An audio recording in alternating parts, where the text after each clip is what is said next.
Bismillahirrahmanirrahim. Assalamualaikum warahmatullahi wabarakatuh.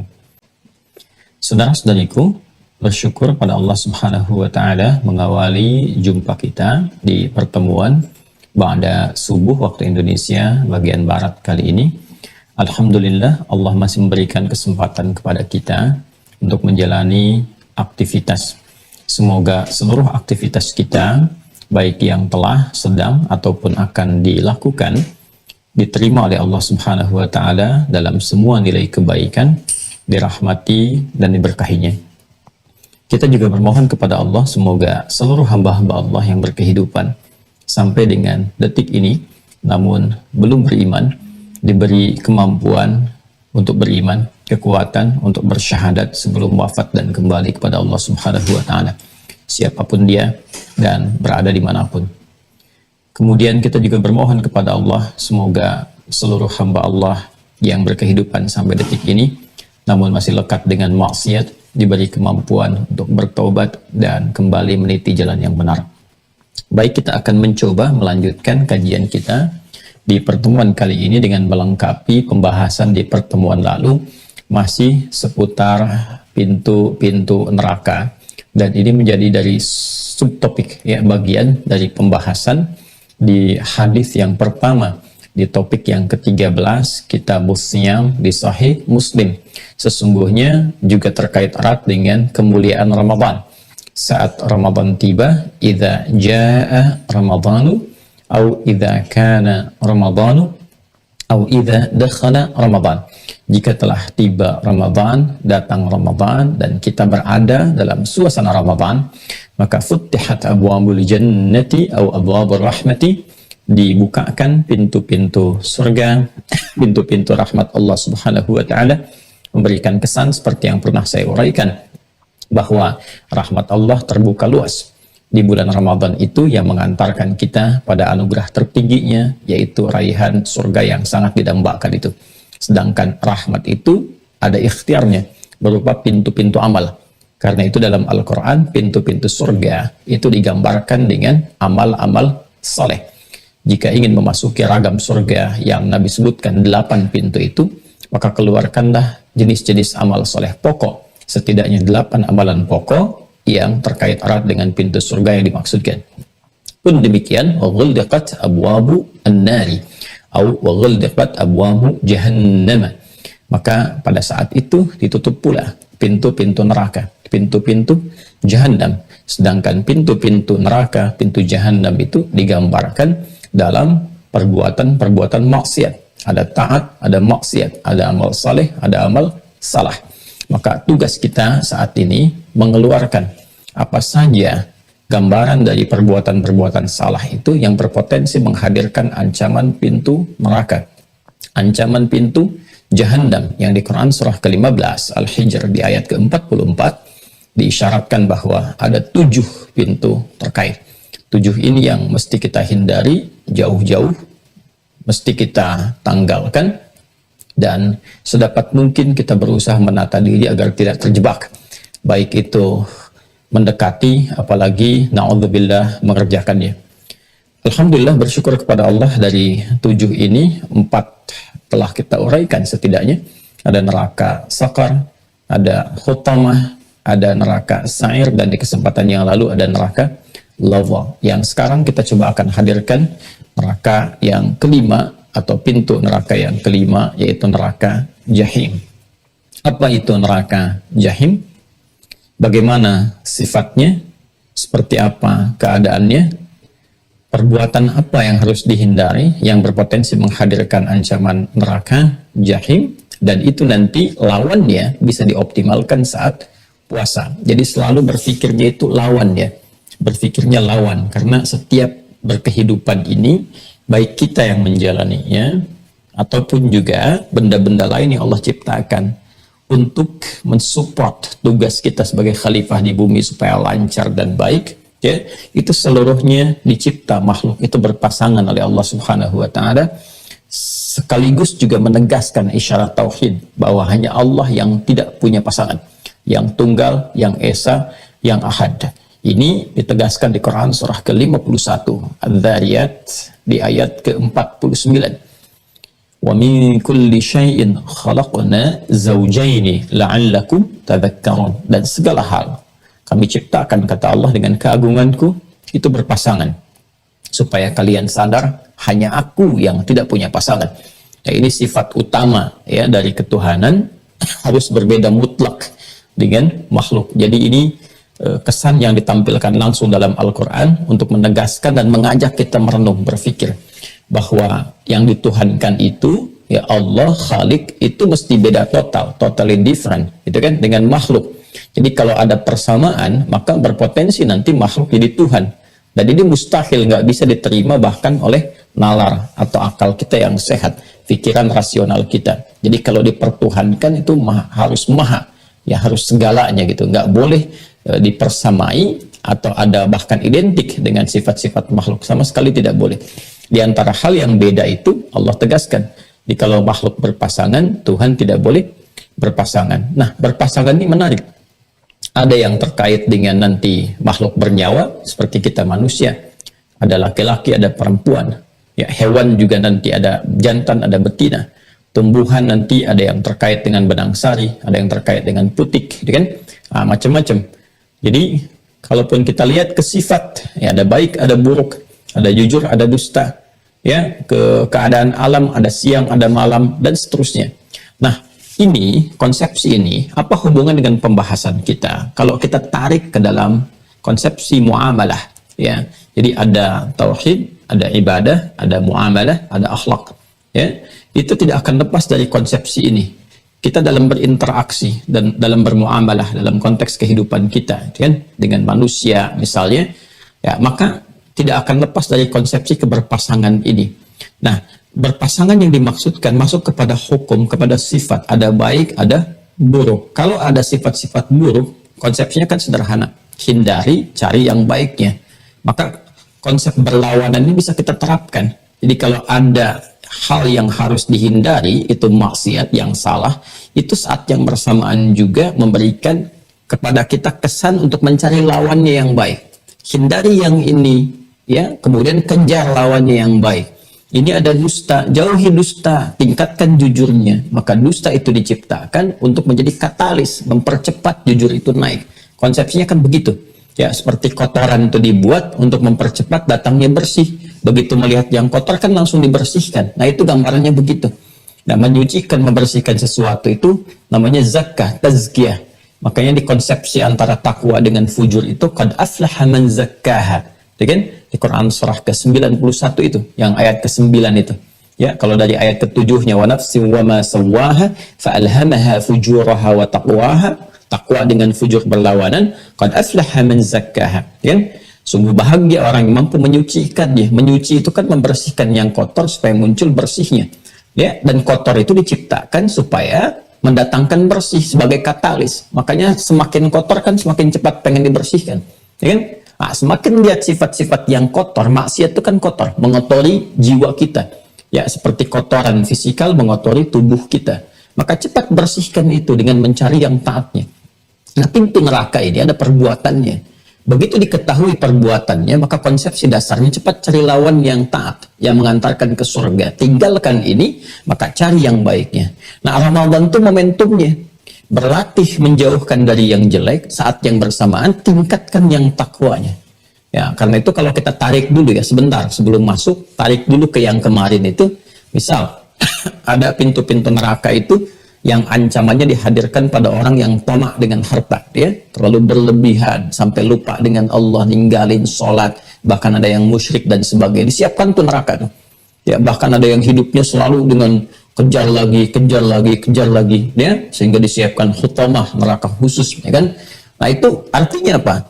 Ini harus jauhi perbuatan ini, jangan sampai pekerjaan dunia menjadikan kita lupa dengan akhirat, lupa dengan tanggung jawab, ya kan? Nah, setelah itu konsepnya dirubah, digeser. Gimana sih tetap kaya tapi berkah? Tetap kaya tapi termanage dengan baik. Maka di Ramadan dilatih. Maka disitulah kemudian ada dorongan misalnya untuk infak, untuk zakat, dipetakan, dipelajarin dulu sebelum dilakukan. Supaya ketika mengamalkan itu, ketika diamalkan itu tahu dengan ilmunya, itu beda dengan beramal biasa. Karena itu peluang pahalanya pun tinggi. Ya bukan sekedar pahala yang didapatkan, tapi kesan, feedback yang kita terima dari pancaran amalan itu memberikan satu dorongan yang kuat kepada hati untuk meneruskan kemudian, dan sensasinya akan berbeda. Ya, nah ini pentingnya kemudian kita mengaji sebelum kita mengamalkan sesuatu. Nah sekarang jahim itu apa? Ya, ini saya sampai tadi sebelum subuh saya sempat bikin catatan kecil ya. Saya yang kemarin belum sempat saya ketikkan juga ini. Ini sudah saya keluarkan ya. Tadi saya coba tulis-tulis untuk mengeluarkan dari Al-Quran, kemudian diturunkan, dan Masya Allah selalu saja ada kekaguman tuh. Karena di Islam itu menariknya semua persoalan berkehidupan itu jelas terukur gitu.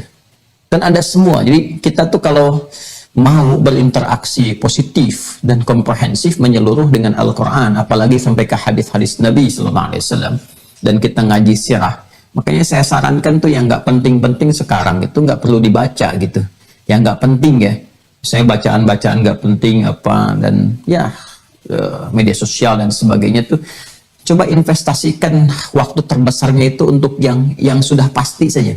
Al-Quran kan pasti gitu kan, dan terkait dengan kebutuhan hidup. Makanya manusia ini unik gitu kan. Di antara keunikannya itu jadi ngaji Qurannya jarang ya, tapi kalau ada masalah nuntutnya luar biasa. Ya Allah begini, padahal di Quran itu udah dikasih tahu dalam hidup tuh mungkin akan ada begini. Ini setan tuh begini, godaannya begini. Kalau kamu salah jalan, begini jalannya. Di rumah tangga akan ada masalah ini. Di pekerjaan akan begini. Kalau kamu ketemu yang begini, ini cara mengatasinya. Kalau pengen penjelasannya, lihat di hadis. Kalau ingin pembuktiannya, lihat di sirah. Makanya kalau investasi hidup kita itu digunakan waktunya, ya kan? Lebih banyak mengkaji yang pasti, itu dampaknya ke hidup itu juga lebih tertata. Karena itu umat dulu itu bisa mentransformasikan hidupnya, beralih dari jahiliyah jadi khairu ummah dan bahagia semua gitu. Nah, ada kesan sekarang ini yang terbangun cuman kisah sehingga euforia dengan kisah di masa lalu, lupa dengan hidup yang dijalani kini. Karena itu menurut saya cepat bangun dari tidur. Ya, sehingga mimpinya nggak kelamaan, karena kita ini hidup di dunia nyata, bukan dunia mimpi.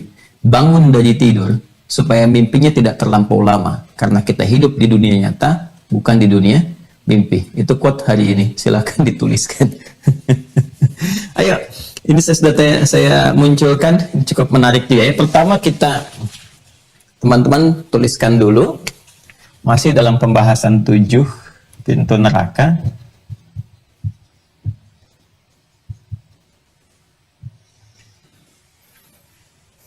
Kemudian sekarang kita masuk bagian kelima ya. Ya. Neraka jahim.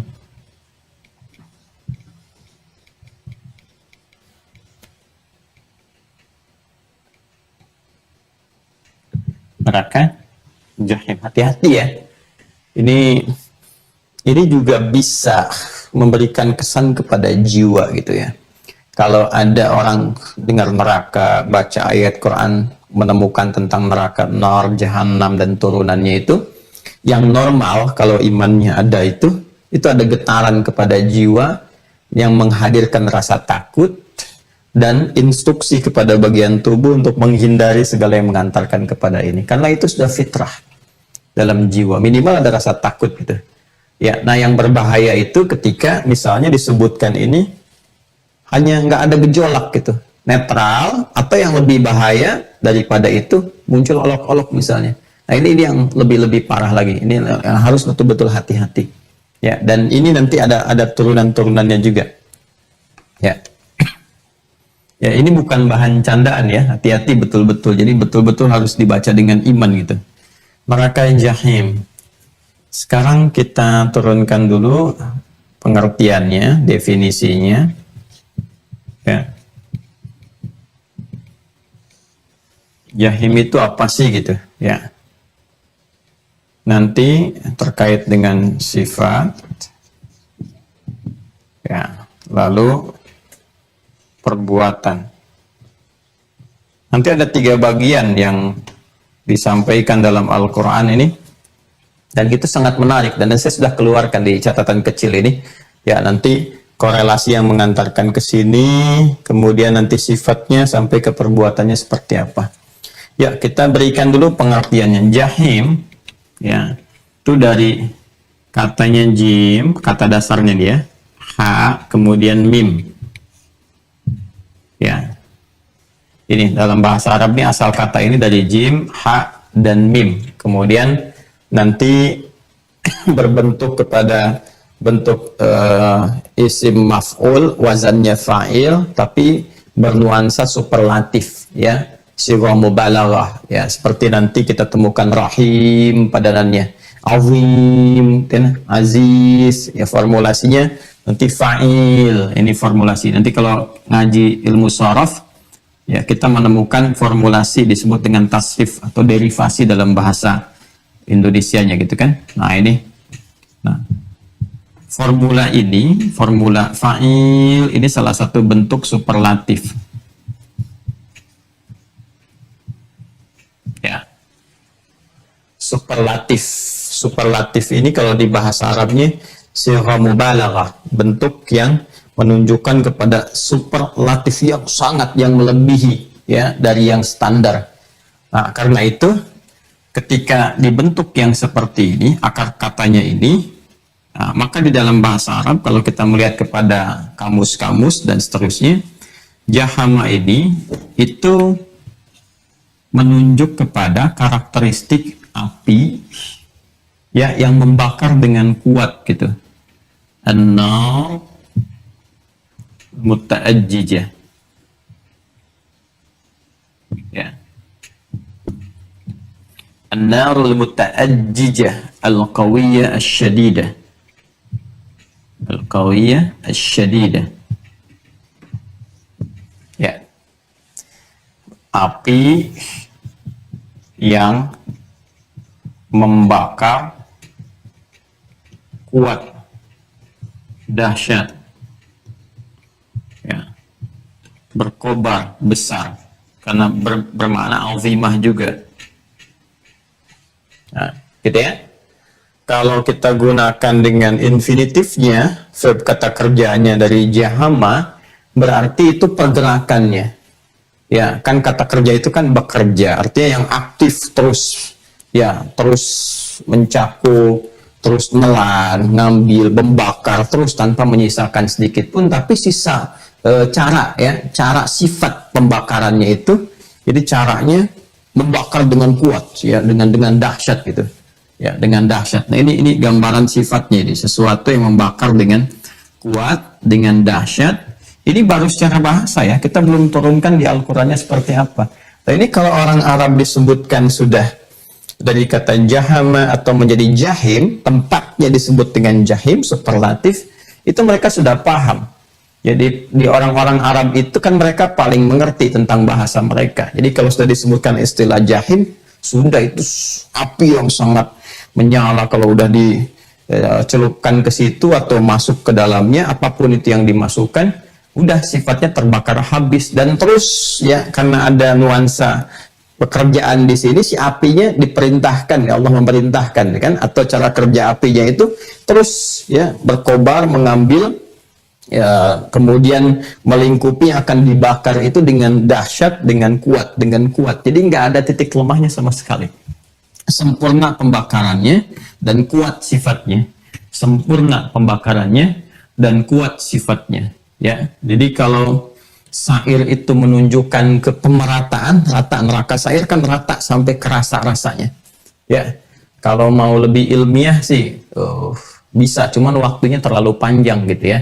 Jadi kita bisa keluarkan tentang anatomi manusia sampai ke riset bagian dalamnya itu, sampai nanti kita bisa temukan antara misalnya otak untuk berpikir yang sifat-sifat rasional, nanti bagian dari sisi emosional. Jadi ada akal, ada fuad, itu nanti beda. Ya, makanya orang-orang sekarang ini baru ditemukan sekarang, kekinian yang riset-riset antara IQ misalnya, kecerdasan intelektual itu, dengan EQ, kecerdasan emosional itu, emotional quotient, kan ada itu, otak itu kan cara berpikirnya kan nanti kalau riset sekarang dibagi dua, itu kan yang rasional, kemudian yang emosional, dan kadang keduanya berkumpul menjadi satu. Itu kalau saya terangkan lebih jauh terlalu panjang, tapi sampai sekarang kan ada buku-buku juga, ada karya-karya dan sebagainya. Ya, dan itu di Al-Quran sudah hatam. Ya, sudah hatam. Nah, neraka sa'ir itu membakar sampai ke rasa emosinya, ya, jiwa emosinya yang mengendalikan bagian tubuh. Dan kadang-kadang manusia itu nggak sadar bahwa sebagian besar perilakunya digerakkan oleh akal emosinya, kecerdasan emosinya itu yang menggerakkan. Nah, itu nanti yang berwujud jadi fuad. Tapi antara rasional dengan emosional, instruksinya kembali ke kolbu. Dan yang punya keterangan itu secara lengkap itu kita di Al-Quran. Jadi kalau mau di riset di ilmu nafas, nanti Anda yang di bidang psikologi ya, para psikolog yang ikut kelas ini, nanti ketika offline selesai, itu ada kelas khusus nanti. Coba ikut sama-sama, nanti saya menyampaikan dari sisi Al-Qurannya dan hadisnya, teman-teman coba lihat bagaimana korelasinya dengan dunia psikologi. Jangan Anda dulu yang menyampaikan, biar saya dulu, supaya tidak ada kesan cocok logi gitu ya. Biar saya sampaikan dulu, nanti silahkan dicek seperti apa di dunia kekinian. Ya. Nah, sekarang saya mau ke sini. Itu yang syair itu membakar sampai kerasa ke bagian dalam, itu pemerataannya. Kalau yang ini menunjukkan kedahsyatan gejolaknya gitu. Besar apinya menyala gini. Jadi baru lihat aja udah luar biasa. Kalau mau lihat dengan yang masuk ke situ, kan kita sudah berlindung duluan. Makanya kita mendengar aja, ya Anda digambarkan gini, ada api yang sangat besar, menyambar-nyambar, kuat, dahsyat, ya, dan selalu menyambar, nggak menyisakan apapun gitu kan. Ada apinya besar, membakar ini, membakar itu. Mendengar aja kan sudah ada kesan yang jauh gitu kan ke dalam jiwa kita itu, ya. Nah, itu ilmu yakin di Quran sifatnya. Kita baru dengar informasi. Nah, nanti ketika kembali kepada Allah, nah ada nanti yang diperlihatkan karena masuk nekat mengerjakan ini, yaitu nanti ada ainul yakin. Sebelum meninggal kelihatan nih dampak buruknya. Begitu meninggal dunia di alam kubur ditampakkan neraka pagi dan petang sesuai dengan perbuatannya. Di antaranya ada yang ditampakkan ini, ya, nerakanya sifatnya jahim. Itu ditampakkan pagi dan petang. Sampai itu baru ainul yakin. Nanti begitu masuk hakul yakin. 3 kan? Ilmu yakin, ainul yakin, hakul yakin. Dan kita berlindung kepada Allah dari yang begini sifatnya. Nah, ini teman-teman sekalian, ini secara bahasa tempat yang menampung api yang sangat dahsyat, ya, besar dan kuat, yang siap membakar, ya, yang diperintahkan oleh Allah. Siapapun yang masuk ke situ karena awas, hasil dari perbuatannya sendiri yang ia pilih saat berada di dunia, walaupun sudah diluruskan, diberikan arahan, kan, ditunggu sampai kembali, diberikan kasih sayang tiada batas, tapi tetap memilih untuk bagian dari penghuni ini yang berbahaya. Nah, sekarang kita masuk dulu teman-teman ke sini dulu ya. Kita ke perbuatannya dulu nih. Nanti sifat dibakarnya dan ditarik ke sini seperti apa. Ya, ini kan baru sifat apinya secara kebahasaan.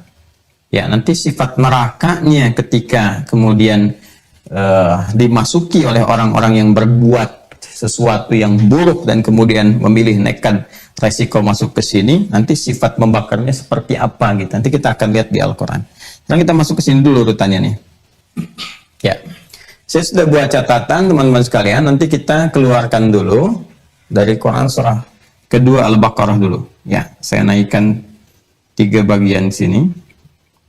Boleh dibuka mushafnya ya. Quran surah kedua Al-Baqarah. Ya. Ayat 39.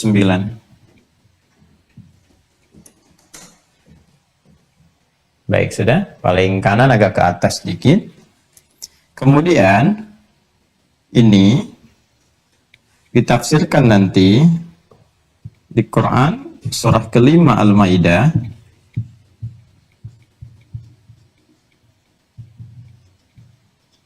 ayat 10.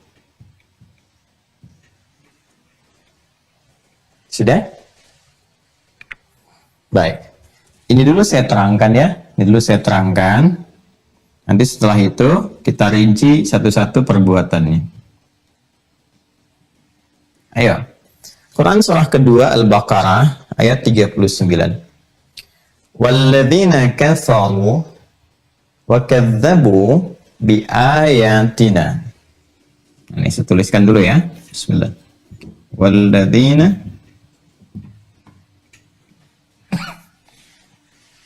kafaru, ada ingkarnya dulu. Satu, saya tulisin. Wa kadzabu, dan dua, bi ayatina. Bi ayatina. Awas, hati-hati. Lihat sini. Nah, ulaika ashabun nari hum fiha khalidun.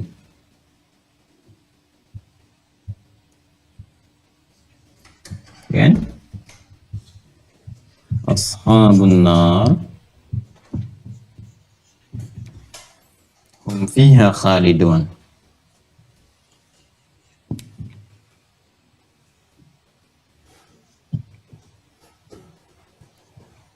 Awas, awas, awas. Ini sangat berbahaya ya. Walladzina kafaru, sedangkan orang-orang yang ingkar, menolak total, wa kadzabu, atau mendustakan, termasuk mempermainkan, mencari celah-celah yang dimungkinkan di situ dia menampilkan misalnya kesan kekurangan, kelemahan dan sebagainya. Saya sampaikan makna-makna nanti yang disebutkan atau rinciannya ditampilkan oleh Al-Quran di ayat lain. Ya, nanti kita turunkan ayatnya. Bi ayatina, terhadap ayat-ayat kami. Ya, ayat-ayat ini nanti ada yang sifatnya qauliyah, firman yang disampaikan, bentuknya ayat-ayat. Ya, di sini kan kita mendapati Al-Quran dari Nabi Muhammad SAW. Seluruh yang di Al-Quran 114 surah, 30 juz, baik dari Al-Fatihah sampai dengan An-Nas, isinya kan disebut ayat, ya kan?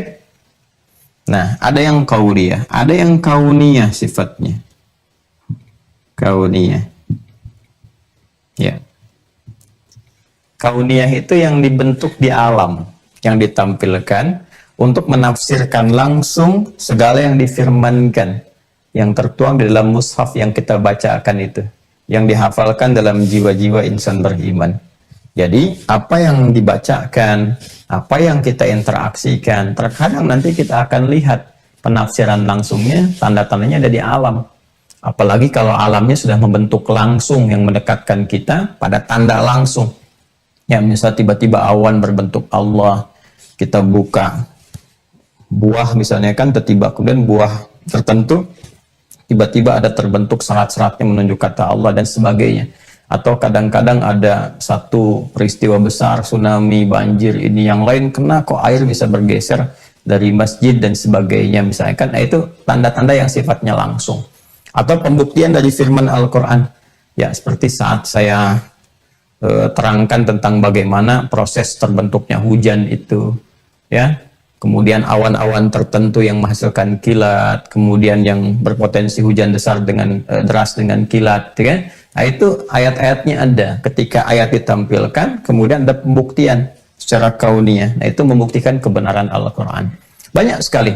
Ada kisah tentang Fir'aun, ada berita gaib sebelum terjadi nih. Ya, bagaimana Romawi dikalahkan, tiba-tiba terjadi. Nah, itu ayat kauniyah menafsirkan ayat kauliyah. Ada dua. Nah, jadi kalau nanti maksudnya begini, ini difirmankan nih, kan ilmu yakin sifatnya. Terus dibuktikan dengan kauniyah. Sudah dibuktikan sebagai pembuktian dari sini, dari ayat-ayat firman-firman Allah ini, masih ditentang juga. Nah, ini masuk dalam golongan ini. Jelas ya? Masuk dalam golongan ini. Ulaika, maka mereka itu, ya, yang sengaja mengingkari dengan kesadaran penuh. Ya, awas, ingkar dengan kesadaran penuh artinya menolak, ya, menyoal dan seterusnya. Wa kadzabu, dan mendustakan. Nanti di sini termasuk nanti makna mu'ajizin, mencari celah-celah yang mereka duga akan melemahkan Al-Qur'an dan seterusnya gitu. Nah, mereka ini ashabun nar. Allah jamin akan bukan sekedar ditempatkan, dijadikan sebagai sahabatnya neraka. Sahabatnya neraka. Hati-hati loh, hati-hati. Dan sifat sahabat itu kan nggak pernah terpisah, lekat. dan penuh perhatian. Jadi ini dalam sekali nih, ini manjas, metafornya tinggi banget nih, kalau pakai mubalaghah itu dalam banget gitu kan.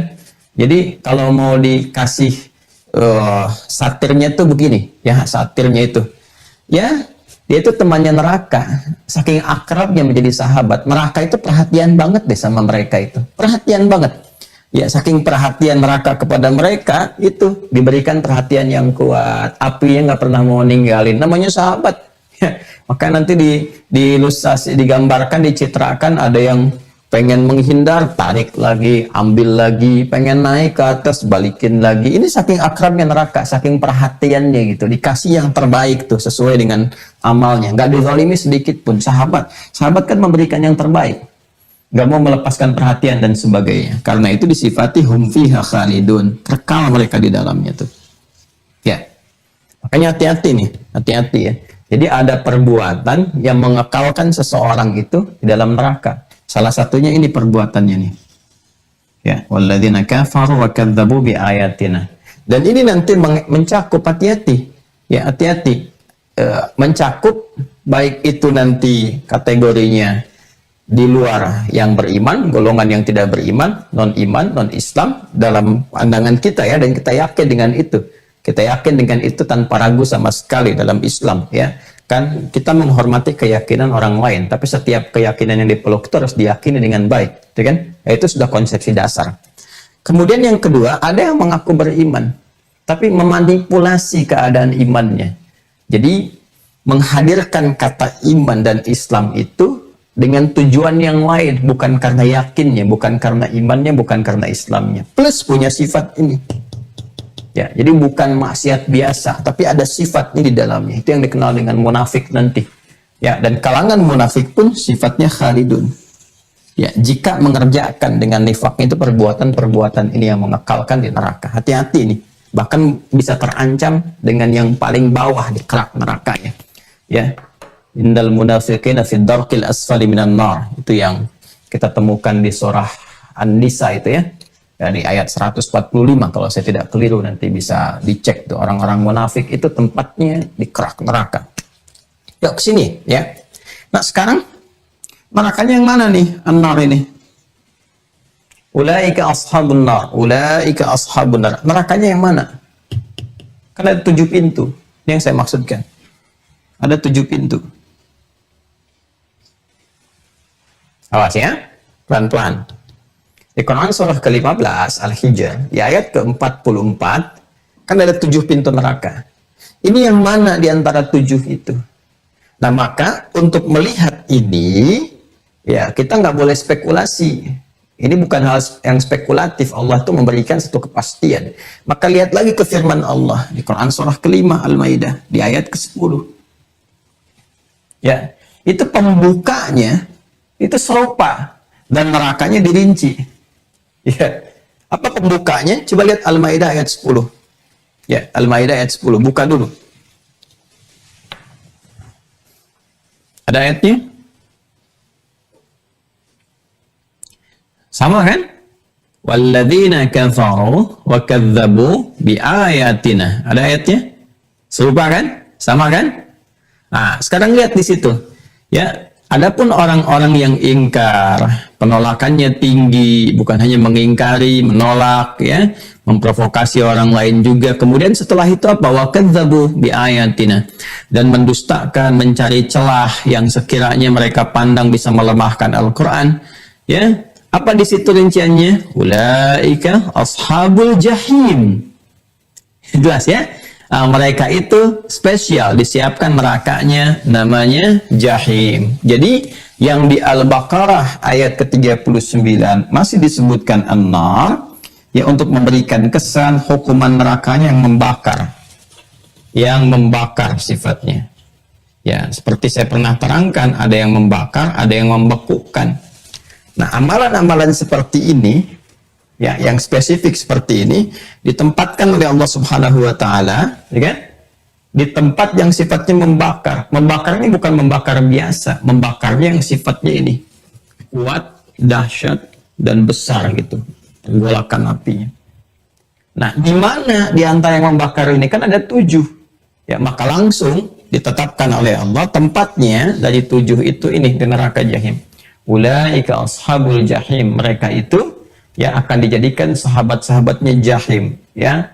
Karena sahabat neraka jahim perhatian betul sama mereka itu, terus ditarik, terus diambil, terus ditelan dan sebagainya. Ini jadi kita temukan di sini teman-teman sekalian tentang perbuatan-perbuatan yang mengantarkan pada potensi ancaman yang membakar, dan sifat membakarnya begitu kuat, dahsyat, dan besar. Sehingga yang mengakomodir seluruh makna ini disebut dengan jahim. Bentuknya superlatif, karena mengambil formulasi fa'il. Ya, bukan yang biasa, tapi sesuatu yang sangat dahsyat. Kalau ditanyakan, apa perbuatan pertama dari gambaran ini? Ini dia. Ya, di Al-Baqarah ayat 39, dikonfirmasi Al-Maidah ayat ke-10. Ya. Nah, teman-teman sekalian, sekarang kita rinci, kita detilkan ini. Kita detilkan. Pertama, ada sifat kufur, ya. Tapi bentuknya perbuatan. Karena ini kan, kalau sudah kata kerja, berarti kan menunjukkan perbuatan. Kerja itu kan berbuat, beramal. Jadi kalau kita rinci ke sini, detil perbuatannya, kan? Walladzina kafaru. Ini ada kafaru. Alladzina. Disebutkan 1080 kali dalam Al-Quran. Dan di sini sebelumnya ada huruf penghubung nih, ada waw ataf. Berarti ini juga terkait dengan keterangan sebelumnya. Jadi kalau kita ambil contoh Quran surah kedua ayat 39, berarti ada korelasi dengan ayat 38-nya. Nanti kita lihat ayat 38. Kita simpan sejenak dulu ya. Simpan sejenak yang ini, fokus dengan saya. Sekarang saya turunkan ini dulu. Walladzina. Alladzina, teman-teman sekalian, yang disebutkan setidaknya 1080 kali dalam Al-Quran, ini mencakup keseluruhan tanpa kecuali. Maksudnya sifatnya holistik, begitu komprehensif. Jadi siapapun, dan ini bentuknya jamak. Siapapun yang sifatnya holistik gitu kan? Ya. Komprehensif, luas, ya. Siapapun, dan juga memiliki sifat bisa karena jamak, ya, maka ada kesan berkelompok juga.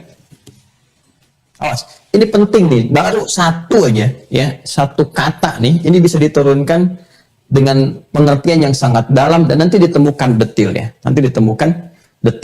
ya. Ini karena siapapun, pelaku ini berpotensi. Ya, pertama lintas gender, bisa laki-laki, bisa perempuan. Melampaui sifat sosial, siapapun.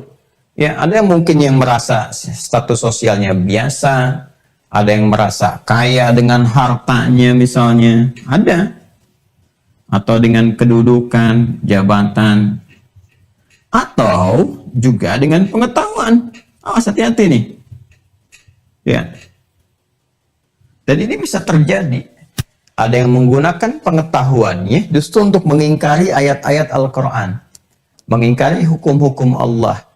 Ada dia yang menggunakan pengetahuannya untuk apa? Ya, untuk mendustakan ayat-ayat Allah. Bahkan dia coba cari kelemahan-kelemahan, dia duga ada celah di dalam Al-Quran, ada celah-celah yang bisa menghadirkan kelemahan. Yang digunakan ini, jadi dia mencari pengetahuan itu, ini menarik dia. Ya, ini kalau disebutkan pasti terjadi. Kalau disebutkan pasti terjadi. Jadi ada peluang untuk itu terjadi, karena memang provokasi setan itu akan masuk ke situ gitu, ranahnya. Nanti kalau ada orang memilih itu terjadi, itu yang bahaya. Ya, itu yang bahaya. Jadi orientasi menuntut ilmunya justru diarahkan untuk mencari celah-celah yang bisa menyoal ayat-ayat Allah. Ya, misal di Al-Quran ataupun dalam praktikal atau implementasi dari ayat itu dalam berkehidupan. Ini akan ditemukan. Ya. Dan kalau ini dipadukan, ada yang support itu dengan harta, Ya, nanti saya detilkan lewat ayat, kita akan temukan. Ya, ada yang disupport lewat harta, jadi ada yang dia mencoba belajar dengan skema ya atau alur atau kurikulum cara belajar tertentu yang memang tujuannya itu untuk menyoal ini. Ya, dia betul disiapkan, misalnya fokus di bidang bahasa sampai pinter bentul di bahasa itu.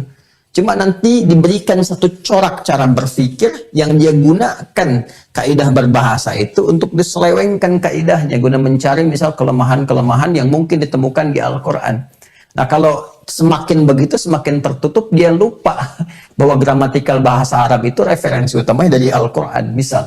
Ya kan? Nah, kita akan temukan hal-hal yang seperti itu. Nah, itu kalau dipadukan ada yang support tuh. Ya, support ini bisa bersumber dari orang yang punya harta benda atau kedudukan tertentu dengan motif-motif tertentu. Nanti di hari kiamat ketika akan dimasukkan tuh, nanti kita turunkan ayatnya. Ini oleh Allah semuanya ini ya disuruh saling mengonfirmasi sampai ketika akan dimasukkan, mana tuh teman-teman kamu tuh yang support kamu itu dulu, dan sebagainya. Ya, aktor intelektualnya yang nyuruh kamu belajar jauh-jauh supaya untuk menyoal Quran aja, ngutak-ngatik isi Quran, menampilkan hal-hal yang bertentangan dengan yang telah aku tetapkan. Dan itu disuruh oleh Allah, kumpulin tuh teman-teman kamu tuh.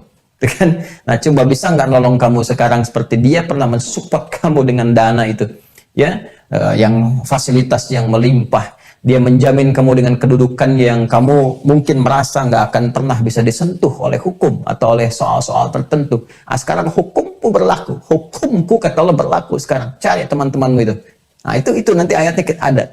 Makanya jangan buru-buru dulu, sabar, tenang ya. Nah, saya terangin ini dulu. Jadi ini tercakup dengan satu kata saja nih. Nah, ya. Dan ini kalau sudah disebutkan dengan bentuk alladzina, tanpa spesifik menyebutkan siapa pelakunya, kapan kejadiannya terjadi, ini artinya berpotensi terjadi di setiap generasi. Jadi kalau di era Nabi SAW akan ditemukan orang-orang demikian, ya, dari dua golongan, nanti kita akan lihat golongannya siapa, maka di generasi berikutnya pun sampai kekinian, ini akan ditemukan juga. Ya, ini akan ditemukan juga. Ya, karena memang setan kan bergenerasi dan melanjutkan ya risalah provokatif yang memang sudah diwariskan oleh iblis ya selaku mbah moyangnya gitu kan, yang memang sudah mengajukan proposal kepada Allah untuk membuktikan kesombongan dia dengan cara menggoda anak cucu Adam gitu kan.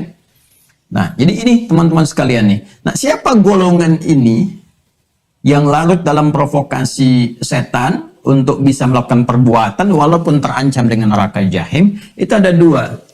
Ya, kafaru ini, kemudian kadzabu nih, kan? Dua sifat perbuatan, kafaru dan kadzabu. Nah, teman-teman sekalian, kafaru dan kadzabu ini hanya dimiliki oleh dua golongan. Ya. Saya belum terangkan ini dulu ya. Kafaru itu apa? Kadzabu itu apa? Nah, saya ingin masuk ke sini dulu. Ada dua golongan yang bisa berbuat kafaru dan kadzabu. Yang menarik dua golongan ini, itu sangat luar biasa. Disebutkan oleh Al-Quran dalam bentuk kata kerja, verb, fi'il. Fi'il, menunjuk pada perbuatan. Ini juga verb, fi'il. Ya. Ya kan?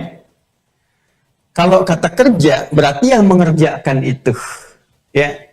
Apalagi kalau sudah menggunakan tasdid kadzabu, ya. Kalau itu sudah jelas, ya. Konteksnya kafar itu nggak usah pakai tasdid lagi, sudah kafar, kufur pun sudah bermasalah, itu kan. Nah, kalau pakai tasdid kafaru yukafiru itu secara bertahap kufurnya. Kalau ini udah jelas gitu ya, udah terbiasa. Jadi nanti kita bisa bedakan.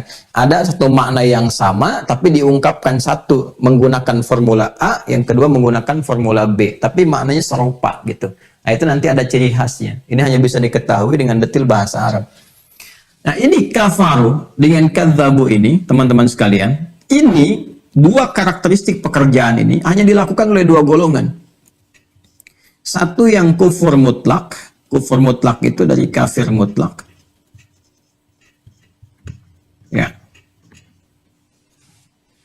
baik golongan yang musyrik ataupun dari ahli kitab. Sudah saya terangkan antara musyrik dengan ahli kitab perbedaannya apa. Ya, dan kekinian sangat sulit sekali ditemukan ahli kitab seperti yang pernah saya terangkan. Bahkan Ibnu Umar radhiyallahu taala anhuma itu pernah memberikan satu komentar yang sangat viral di kitab-kitab tafsir. Tinggal kita like, share, dan nggak perlu dikomen lagi karena itu sudah komentar beliau yang punya otoritas untuk bisa memahami Al-Quran dengan baik berdasarkan penuturan Nabi Muhammad SAW.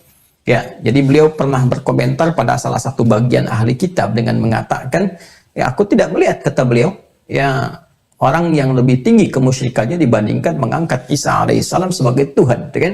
Nah, jadi beliau ingin memberikan kesan bahwa agak sulit sih ditemukan golongan ahli kitab lagi. Nah, itu di era beliau tuh, sepeninggal Nabi SAW.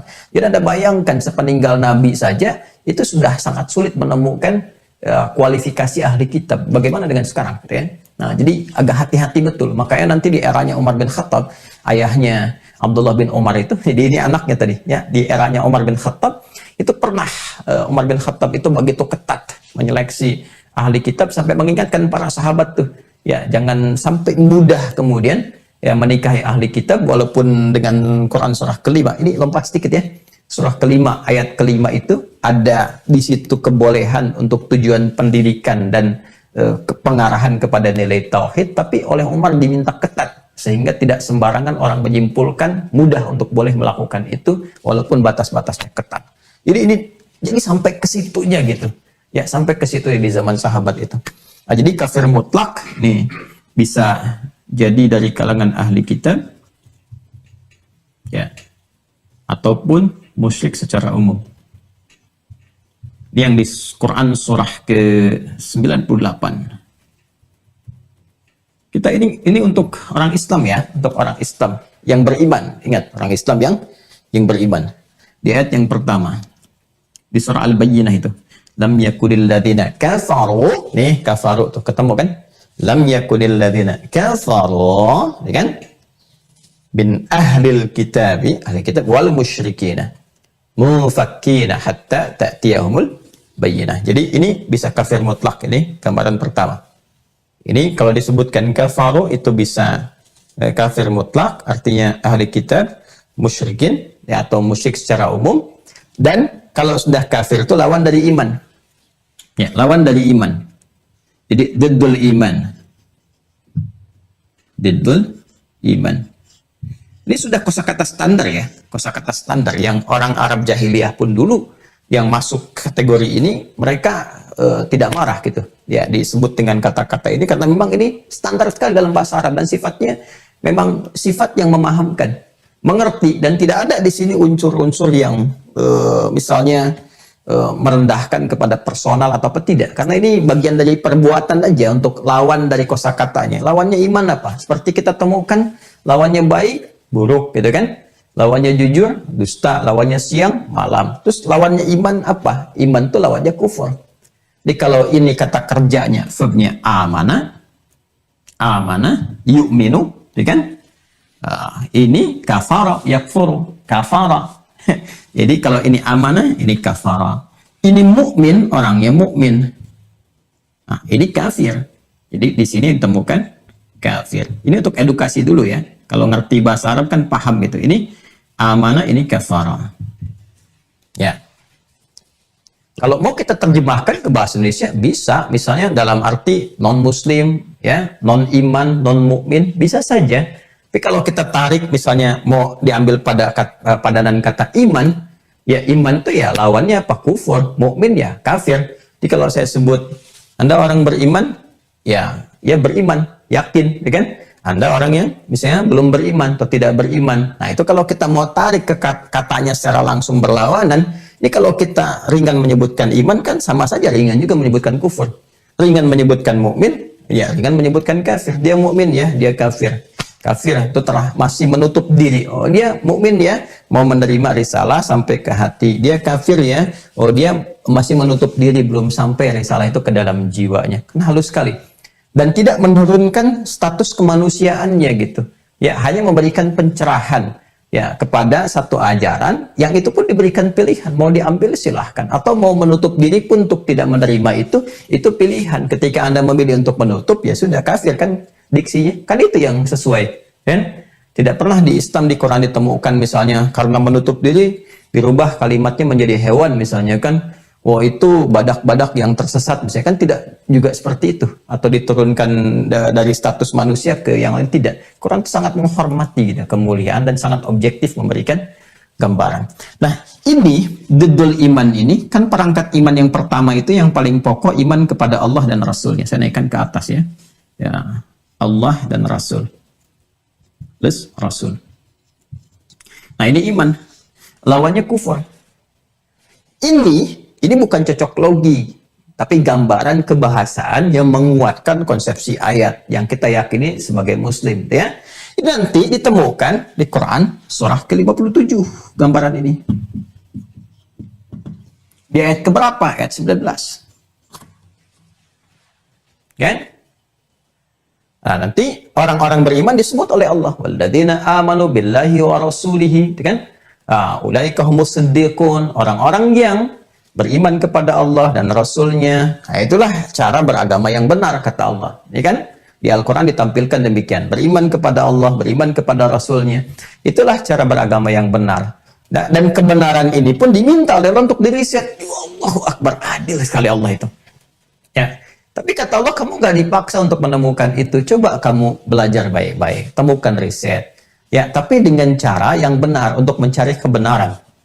Ya, untuk mencari kebenaran. Itu ada nanti di Quran surah ke-3 Ali Imran di ayat ke-18. Syahidallahu annahu la ilaha illa huwa wal malaikatu wa ulul ilmi qa'iman bil qisṭh. Ya, yang bisa menemukan kebenaran sampai berkomitmen bersaksi kan untuk menuhankan Allah Subhanahu wa taala, kan yang tahu Allah itu Tuhan ya Allah sendiri. Tuhan itu harus tahu. Jadi nggak mungkin Tuhan nggak tahu dirinya Tuhan, kan? Kemudian malaikat yang terdekat dengan Allah, dan nanti para pencari kebenaran yang adil, yang benar untuk mencari kebenaran itu sampai ditemukan. Dan Al-Quran ya men-challenge kita, ya, bahkan mensupport, silahkan memotivasi, riset tuh Qurannya, temukan kebenaran. Ya, sampai kamu yakin, cari ilmunya. Fa'lam annahu la ilaha illallah. Cari ilmu sampai kamu berujung untuk menetapkan Allah sebagai Tuhan. Compare silahkan dengan logika yang benar, dengan cara yang benar. Dan pada akhirnya pilihan gak dipaksakan. Kalau kamu bisa melakukan itu dan sampai pada titik kebenaran, ulaika humus siddiqun. Mereka itu orang-orang yang benar itu. Nah, dengan siddiq itu membenarkan. Makanya Abu Bakar As-Siddiq ketika membenarkan, Abu Bakar itu membenarkan risalah Nabi, keterangan semua yang melekat pada Rasulullah disebut As-Siddiq, ya kan? Dan itu nanti orang-orang ini yang As-Siddiqun itu termasuk golongan para penghuni surga yang disatukan dengan para nabi dan rasul yang pernah bertugas di bumi. Itu yang ada di An-Nisa ayat 69 itu, ya. Wa may yuti'illaha wa rasulahu fa ulaika ma'al ladzina an'ama Allahu 'alaihim minan nabiyyina was-siddiqina wasyuhada'i wassalihin wa hasuna ulaika rafiqa. Dan syuhada itu diteruskan di ayatnya, ya. Dan mereka menjadi para syuhada, saksi di hadapan Allah akan kebenaran ilmu mereka, iman mereka, dan juga pengingkaran orang-orang yang pernah bergaul dengan mereka. Jadi kita nanti akan menjadi saksi, ya, juga dijadikan oleh Allah sebagai saksi berkehidupan, saksi bagi kebenaran iman kita dengan amal kita itu, iqra kitabak, dan saksi bagi yang berkehidupan di sekitaran kita, ya, bagaimana orang itu baik atau buruk dan sebagainya selain amal-amal mereka yang ada, ya. Maka dzalika ja'alnakum ummatan wasata, kan litakunu syuhada 'alan nas wa yakuna rasulu 'alaikum syahida. Ya, saksi itu bisa menyaksikan, bisa menjadi uswah, keteladanan, jadi ukuran parameter. Nah, ini nanti lawannya, teruskan ayatnya. Kan belum selesai. Coba buka sama-sama tuh di Al-Hadid ayat 19 itu. Nah, lawan dari ini yang ingkar, walladzina kafaru. Nah, ya, sedangkan yang ingkar dengan iman, dengan ini. Nah, ingkar dengan iman, ini imannya kan ke sini, ya. Walladzina amanu, kan iman dulu disebutkan, iman, kan, kepada Allah dan Rasul, disebut siddiqun, tempatnya surga. Nah, lawan dari iman kan kufur. Pekerjaannya kafar, ini orangnya kafir, kafir mutlak dari musyrikin tak ahli kitab. Walladzina kafaru, sedangkan orang-orang yang kufur dan mendustakan ayat-ayat Allah itu tempatnya di mana? Konfirmasi lagi di Al-Hadid, neraka Jahim. Coba baca lagi Quran surah 57 itu ayat 19. Ya, di mana tempatnya? Di neraka Jahim. Jahimnya disebutkan. Makanya kalau kita bikin bagan, ini Al-Baqarah seperti jalurnya. Ayat 39. Kemudian pakai table ke sini, Al-Maidah tanda panahnya di ayat 10, terus ke sini lagi dikonfirmasi lagi turunan untuk menjelaskan itu Al-Hadid. Masya Allah, ini di mana kita temukan kitab yang seperti ini kan? Ya, semua mengonfirmasi dan saling menafsirkan, nggak ada celahnya. Nah ini, ya jadi ketika saya sebutkan satu ini turunan-turunannya. Yang kedua, kafar ini menunjuk pada perbuatan mengingkari atau juga mendustakan. Golongan kedua itu munafik. Nah, yang berkamuflase dengan iman yang mereka klaim. Ya, saya tidak katakan dengan keimanannya, yang berkamuflase dengan iman yang mereka klaim. Jadi mengatakan saya juga muslim, saya juga beriman, ya sama seperti Anda, sama seperti Anda gitu kan. Saya juga muslim, ya. Dia berkata demikian, kan juga beriman dan tapi dia mengkooptasi gitu kan, mengeksploitasi keimanannya itu sebetulnya hanya untuk tujuan-tujuan tertentu, tujuan dunia, ngumpulin harta atau dapetin kedudukan, gitu kan. Bismillah direktur utama misalnya kan, pakai Bismillah tuh. Jadi Bismillah tuh dikamuflasekan untuk mendapatkan jabatan tertentu misalnya dalam kehidupan, ya, dan seterusnya gitu kan. Nah ini ternyata cara yang ditempuh itu kotor. Caranya apa? Ya untuk mendapatkan jabatan tertentu atau harta benda atau gelar-gelar tertentu, dia tega menyoal ya hal pokok dalam keimanannya. Sumber pokoknya itu Al-Quran langsung, itu ayat-ayat Allah. Walladzina kafaru wa kadzabu. Kafaru itu menolak, ya mengingkari. Ya? Kadzabu itu mendustakan. Kadzabu itu bisa mendustakan. Dusta itu kan kalau ini langsung menolak secara langsung, ya. Kalau mendustakan itu bisa juga punya makna mengingkari atau mengelakkan, membelokkan kepada hal yang lain. Makanya nanti kadzabu ini tafsirnya ada yang mendustakan, ada yang mencoba ya untuk memanipulasi makna, ya mengalihkan kepada yang lain, atau juga nah ini juga yang paling berbahaya nih. Istihza sifatnya mengolok-ngolok. Ngolok-ngolok ayat. Jadi ada istihza, ini bisa ajiz, mu'ajazah, mu'ajazah. Orangnya disebut mu'ajiz, jamaknya mu'ajizin. Kemudian ini ada istihza. Sifat yang satu, sifat kedua istihza. Mengolok-ngolok. Nah, orangnya disebut mustahzi, jamaknya mustahziun.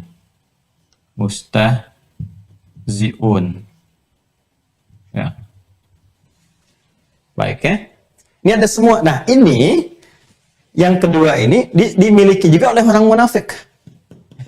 Orang munafik dan kafir ini dengan munafik itu digabungkan oleh Allah dengan sifat ini. Ya, jadi ada golongan orang-orang munafik ini yang mengaku dia sebagai muslim, mengaku dia ya punya iman, tapi perbuatannya serupa dengan ini, dengan yang kafir mutlak. Dengan ada juga golongan yang mengaku ahli kitab, yang sifatnya langsung mengambil posisi penentang terhadap Al-Quran, atau juga mengolok-olok ayat, ya karena ini ayatnya ayatina, kan? Ya ayat-ayat yang bersumber dari Allah. Baik itu karena ini kan bentuknya jama. Jama ini kan tersusun dari yang tunggal jadi jama. Jadi ada yang menolak langsung keseluruhan di Al-Quran, ada yang parsial sifatnya, nolak ini. Karena itu nanti viral di Al-Baqarah tuh, yu'minuna bi ba'din ya wa yakfuruna bi ba'd. Kadang-kadang kalau ini menguntungkan untuk mereka diambil sebagai dalil, dipotong. Tapi kalau mereka melihat bahwa ini celahnya nggak dapat apa-apa dari harta dari ini kan, bertentangan dengan keinginan mereka, mereka ingkari. Nah, ini dua golongan. Ini, ya. Kalau ini sudah saya jelaskan. Yang ini ditemukan di mana nih? Ya, istihza dengan mu'ajizin. Yang mu'ajizin, teman-teman sekalian, ini sudah saya kasih catatan nih. Di Al-Hajj ayat 51. Al-Hajj, surah kedua-dua ayat 51. Buka mushafnya. Buka mushafnya. Ini sudah saya kasih catatan di sini. Udah? Ini saya juga buka nih, ya. Yang walladzina sa'au bi ayatina mu'ajizin. Ada? Walladzina sa'au bi ayatina mu'ajizin. Walladzina sa'au fi ayatina mu'ajizin. Adapun orang-orang yang berusaha keras, ya, sa'au itu dari kata sa'ayas'a, berusaha keras. Ya, serius, sungguh-sungguh. Jadi ini bukan main-main ini. Awas, pernah dengar kata sa'i? Ya, dari Safa ke Marwah itu kan ada sa'i ya.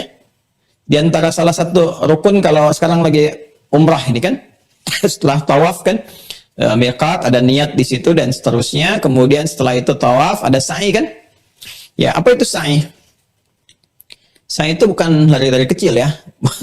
Apa itu sa'i? Lari-lari kecil. Kalau lari-lari besar apa? Maraton.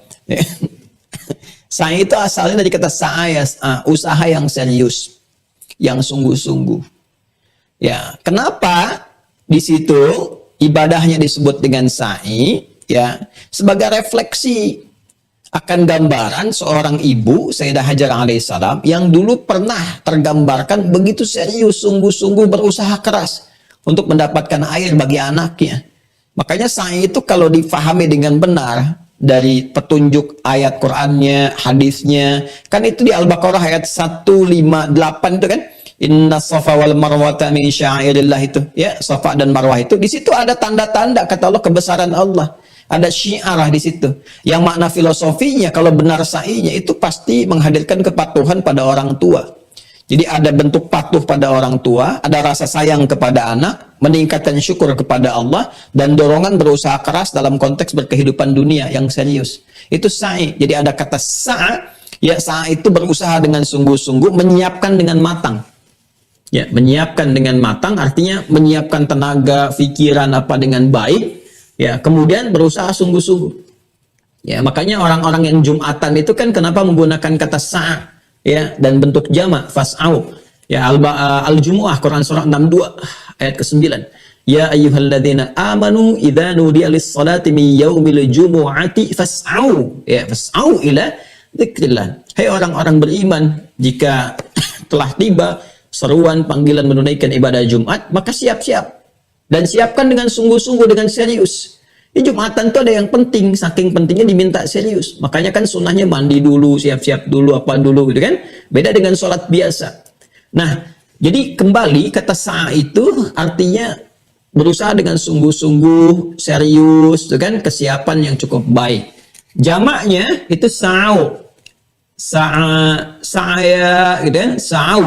Sa'a, gitu kan, sa'a, yas'a. Sudah? Nah, jamaknya apa? Sa'au. Kalau sudah jamak menunjuk kepada orang banyak. Kan? Bukan 1-2 orang. Ini teman-teman sekalian, kembali ke ayatnya. Lihat di ayat 51 tadi. Walladzina sa'au. Ya, sedangkan orang-orang yang mereka itu berusaha keras, sungguh-sungguh, serius. Ya. Dan mereka itu berpartner gitu, ya. Jadi ada timnya, ada tim di sini. Ini menarik nih, ya, karena itu dikesankan langsung menyambung satu dengan yang lainnya itu. Ya, kalau pindah zaman itu pindah generasi seakan-akan ada genealogi yang terwariskan, ya. Dan di setiap generasinya Al-Quran memberikan isyarat dari kata jama ini, memberikan kesan ada kerja berkelompok. Jadi orang-orang yang seperti ini itu nasabnya tersambung secara genealogi di berbagai generasi, dan biasanya karakternya itu nggak tunggal, selalu berkelompok gitu. Ya, nah kelompoknya itu nggak jauh dari sini. Ya, nggak jauh dari ini nih. Tadi yang saya katakan, baik dengan harta ini, atau kedudukan, atau pengetahuan.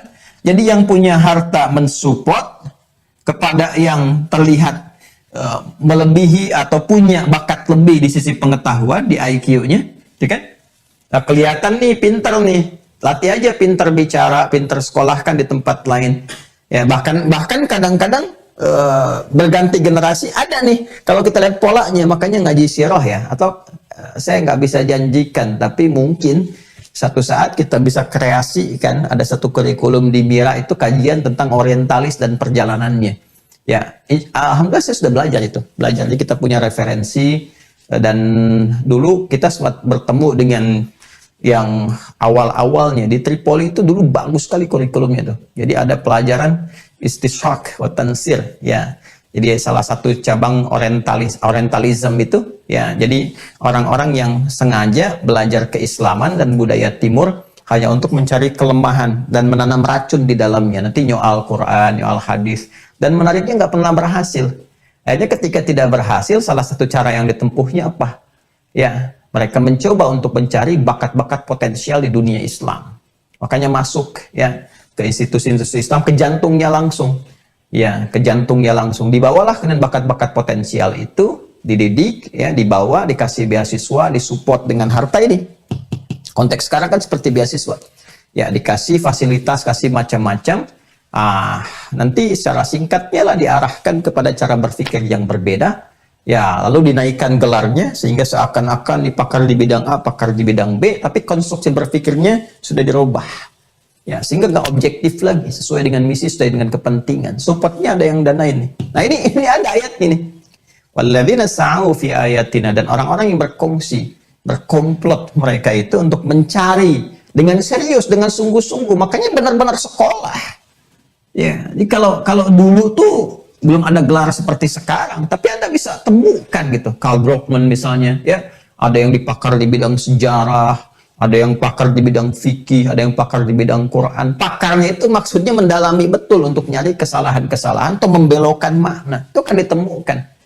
Ya, salah satu cara yang ditempuh dulu oleh penjajah Belanda itu kan penjajahan itu datang tuh ketika dunia dibagi dua, misinya kan 3G seperti pernah saya sampaikan. Sekarang sudah 4G. Ya, bahkan sudah 5G itu. Ya, sudah lebih canggih lagi caranya. Kalau dulu itu God, Glory, and Gospel. Ya, jadi sudah mencari rempah-rempah, mencari ekspansi, ya, kemenangan dan meluaskan jajahan. Dan sisi yang lain membawa keyakinan-keyakinan baru. Nah, itu ketika nggak bisa tembus itu, ya, turunan yang G yang terakhir itu, maka orientalis yang digunakan. Seperti yang terjadi ketika mau masuk ke Aceh kan susah tuh.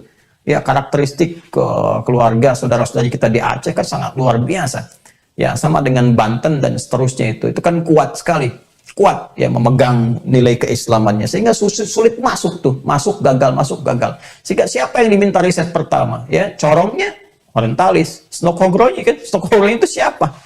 Mencoba mendalami tuh karakteristik orang Aceh seperti apa, ulamanya bagaimana, ya, bagaimana kemudian sifat karakter mereka terhadap keislaman itu.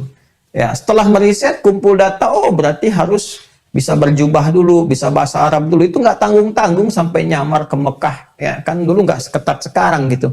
Bisa dipindai itu ya, dari mata, terus dari biometrik dan sebagainya, kecek ketahuan. Kalau dulu kan dia pakai pakaian macam-macam, dia bisa berangkat dan seterusnya. Nah, tiba-tiba datang menggunakan jubah perangkat tertentu ke Aceh, diduga sebagai ulama, udah. Nah, bikin hal-hal yang sifatnya melemahkan. Ini sangat familiar yang seperti itu. Nah, sekarang wujudnya sudah berganti. Sekarang lebih terlihat seperti lebih terpelajar gitu kan. Ya, yang educated gitu kan. Bikin kampus. Saya punya catatannya di Eropa itu kampus-kampus, makanya bagi kami itu udah paham lah kalau ada anak-anak diambil dari pesantren tertentu, kampus-kampus Islam ditarik ke jantungnya, tiba-tiba disekolahkan, ya keren sih dapat beasiswa ke Eropa misalnya, kemana kita punya daftar kampusnya itu. Oke, pulang-pulang tuh aneh-aneh gitu kan, pulang-pulang kok bisa gitu, semua agama sama, ayat-ayat Quran yang sudah jelas belok ke arahnya. Ya, Al-Maidah aja sampai dikooptasi tuh. Ada yang mengeksploitasi Al-Maidah demi punya profesi tertentu, kan tidak menarik gitu. Udah jelas-jelas disebutkan di ayatnya ahli kitab, kan? ditafsirkan lagi ke yang lain. Semua boleh kok, beda agama, non-muslim menikah dengan orang Islam. Ya itu salah satu produk. Jadi kalau terjadi begitu, berarti ayatnya nyata. Itu udah terlambat, dulu sudah ada. Jadi dulu udah ada, dari 15 abad yang lalu sudah ada. Makanya kalau ada yang sekarang begitu, menurut saya terlambat ya. Gitu, telat gitu. Dan sebaiknya cepat kembali. Karena di antara mereka juga ada yang bertobat. Ya, saya pernah berinteraksi langsung itu dengan tokoh-tokohnya dulu itu yang ada bagian-bagian besar nih yang kadang saya melihat perjalanannya yang liberal sekarang tuh kualitasnya menurun gitu. Ya, al-ilmu nurun, ilmunya turun. Jadi kalau yang dulu itu masih agak lumayan lah, ya. Masih ada yang mencoba menghafal Quran walaupun nggak pas gitu kan. Ya, dulu ada yang dari kecilnya bagus, seperti ada sosok ya dari Mesir dulu itu ada juga, ya, saya nggak sebut nama lah gitu ya, tapi dia dari keluarga yang bagus, turunan bagus, bahkan juga banyak menghafal hadis, Quran, tapi kemudian setelah besar dibawa ke Eropa, cara berpikirnya diganggu gitu kan, ya jadi cuma menghafal, belum tentu paham, kayak ada sihatul fahmi, ya benar dalam memahami. Makanya jangan kita terkelabui ada gelar doktor tanya lu dokternya di mana. Ya, gelar itu dapatnya apa gitu. Sehingga kita tahu tuh kualifikasinya apa. Sekolahnya kadang-kadang dia tarik ke umum, ke pemikiran, ke apa. Pulang-pulang ya. Ya, kalau dulu masih agak lumayan lah. Ya, ada mau menghafal Quran misalnya. Itu kan mau mencari hadis. Kalau kualitas yang sekarang udah Quran gak hafal, udah pahamnya ngerti, udah salah paham, pahamnya salah, gak hafal juga, hadis juga belepotan, ditanya referensi dari mana, bingung kan? Ya, biasanya andalannya seperti orang yang terdakwa. Ya, mohon maaf yang mulia, saya lupa. Nah, itu kan biasanya kan begitu, ya kan? Kalau orang-orang ditanya dan memang sudah fitrahnya merasa salah, ya itu kan mohon maaf yang mulia, lupa. itu gambarannya. Nah, ini tipikal karakter, itu sudah ada. Sudah ada. Nah, ini ada yang mencoba mencari kelemahan nih, mu'ajizin. Ya, walladzina sa'u fi ayatina mu'ajizin, untuk mencari kelemahan-kelemahan. Yang dengan itu diharapkan orang-orang Islam itu nanti lemah imannya. Ya, lemah iman itu kalau sudah imannya lemah, amalnya juga pasti lemah dan sudah berantakan. Ya, itu diancam oleh Al-Quran. Ashabul Jahim juga ke sini. Nah, ini diantara mereka ada kalangan orang munafik. Ya, kalangan orang munafik yang nanti bersekongkol, dia mengaku beriman tapi kemudian mengeksploitasi imannya. Ada istihza. Nah, bahkan ini disebutkan ketika ketemu dengan kawannya, nih kongsinya ini, mereka tuh sering ngolok-ngolok. Jadi ternyata ada pertemuan juga itu. Pertemuan kolaborasi antara kafir dengan munafik. Dan sering ketemu di dunianya. Makanya pertemuan mereka diabadikan oleh Allah di akhirat. Itu bisa rapat, bisa ketemu. Ini sudah nyata ya. Ini sudah firman. Kalau sudah firman itu udah pasti gitu. Bisa jadi tempat secara formal ya untuk mengkaji, belajar, diskusi atau ngobrol semata, atau hanya untuk ya istilah orang sekarang kongko gitu kan. Ya, duduk-duduk ngobrol cuma untuk ngolok-ngolok aja. Ya kan itu ada di Al-Baqarah ayat 14 sampai 15 itu kan. Ya, nanti dibalas oleh Allah di ayat 16-nya. Wa idza laqul ladzina amanu qalu amanna wa idza khalu ila syayatinihim qalu inna ma'akum innama nahnu mustahzi'un. Ya. Ada jelas kan? Baik. Dan mereka ketika kembali ngobrol dengan teman-temannya, kongko, ya, bahasa orang sekarang gitu kan, ngobrol, ngopi-ngopi, tempatnya juga tempat-tempat yang begitulah gitu kan. Ya, mereka mengatakan, ya kita dengan kalian ya, satu golongan, gitu kan? Ya, mereka itu kita cuma bercanda aja, ngolok-ngolok mereka aja, gitu kan? Maka dibalas nanti, ya Allahu yastahzi'u bihim wa yamudduhum fi tughyanihim ya'mahun, gitu kan? Nanti dibalas tuh, yaitu semua akibat perbuatan mereka, kan Allah Maha Adil gitu ya. Karena perbuatan mereka kalau nggak tobat, kalau tidak bertobat, yang nggak mengambil jalan kembali, nanti balasannya juga dikumpulkan lagi, kumpul tuh satu tempat dan dikumpulkan di tempat yang paling setia kepada mereka, yaitu sifatnya jahim dan disebut dengan ashab. Ini. Nah, ini terpisah. Jadi di surat Al-Munafikun pun nanti kita akan temukan wailul lil mukadzibin, salah satu ciri. Nah, ini di surat Al-Munafikun. Coba lihat nanti surah Al-Munafikun, teman-teman sekalian. Di surah yang ke-63, yang kan As-Saff 61, 62-nya Al-Jumu'ah, 63-nya Al-Munafikun. Nanti ditemukan beberapa kali. Wailul lil mukadzibin. Wailul lil mukadzibin. Celaka nih. Ini kadzdzaba yukadzibu itu orangnya mukadzib namanya. yang terus-terusan. Jadi kalau kadzdzaba itu terbiasa berdusta, terpola. Jadi nanti ada orang munafik yang terpola nih. Terpola menyoal Quran itu.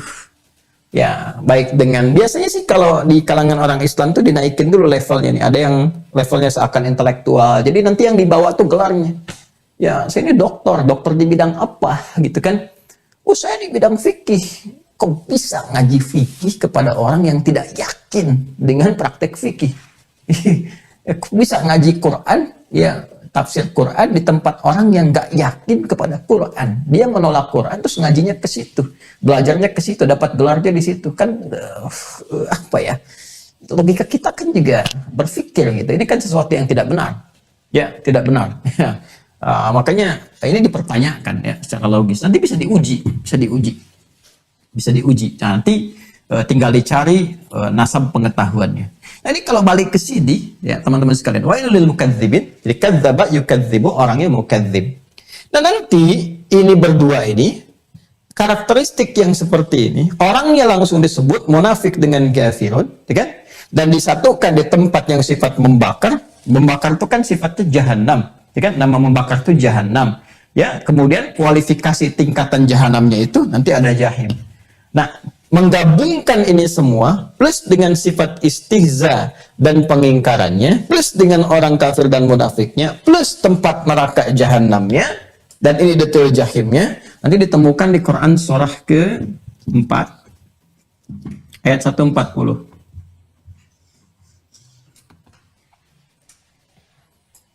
Sudah? Silakan dibuka. Ya, supaya saya nggak bolak-balik, saya dari sini aja ya. Saya bacakan, teman-teman buka. Saya tuh kadang nyimpen mushaf di meja untuk menunjukkan kepada Anda bahwa saya pun serius. Ini saya bawa buka mushaf, ini saya tulis dulu, deh kan? Saya keluarin nih sebelum subuh saya tulis, kan? Ada lembarannya, ada apa. Jadi kalau kami pun serius, teman-teman juga serius. Ya. Lihat sini. Wa qad nazzala 'alaikum fil kitab. Paling kiri sebelah bawah. Ya, wa qad nazzala 'alaikum fil kitab. An idza sami'tum ayatillahi yukfaru biha, ini wa yustahza'u biha, ini fala taq'udu ma'hum hatta yakhudu fi haditsin ghairi innakum idzam mithluhum innallaha jami'ul munafiqina, ini wal kafirina, ini fi jahannama jami'a, ini satu ayat mencakup semua. Paket komplit. Wa qad nazzala 'alaikum fil kitab, dan telah tetap ketentuan di dalam Al-Qur'an. Terangkan pada kita semua. An idza sami'tum, hey, kalian bagi umat Islam. Ini bagi umat Islam ya. Saya sampaikan bagi umat Islam. Bagi umat Islam, hati-hati, waspadalah. Kemungkaran itu bisa terjadi bukan karena hanya adanya keinginan karena provokasi setan, tapi karena salah dalam pergaulan dan juga pengaruh-pengaruh lingkungan. Waspadalah. Ya. Nah, sekarang lihat. Dan telah tetap ketentuan dalam Al-Quran. An idza sami'tum ayatillahi, kalau Anda berpotensi mendengar, menyimak, mengetahui sampai kepada kita, ya kan? Ayat-ayat Allah yukfaru biha, diingkari. Ya. Nggak ada Isra Mi'raj, ya. Masa berangkat ke Masjidil Aqsa, ya Masjidil Aqsa-nya baru dibangun tahun sekian. Nah itu udah nggak tahu, nekat gitu kan. Ya udah nggak tahu, nekat. Nah ini jadi repot gitu ya. Jadi kan saya sering katakan cerdas itu anugerah, bodoh itu pilihan. Tapi kalau milih bodoh jangan nekat gitu. Ya itu meruntuhkan kehormatan. Ya, jadi kalau sudah nggak tahu, kalau kita kan nggak tahu tuh belajar dulu gitu ya. Nah, tapi memang desainnya memang seperti itu mungkin, desainnya begitu. Jadi kalau kembali ke surah Al-Hajj tadi, ya, memang udah ada bagian divisinya divisi ini aja nah. Ya, jadi pintar dengan kebodohannya gitu kan? Ya,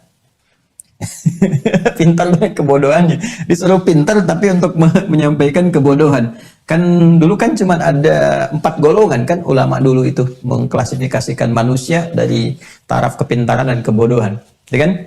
Ya ada yang pertama itu orang pintar yang tahu dirinya pintar, ya kan? Yang kedua orang pintar yang belum tahu dirinya pintar, ya kan?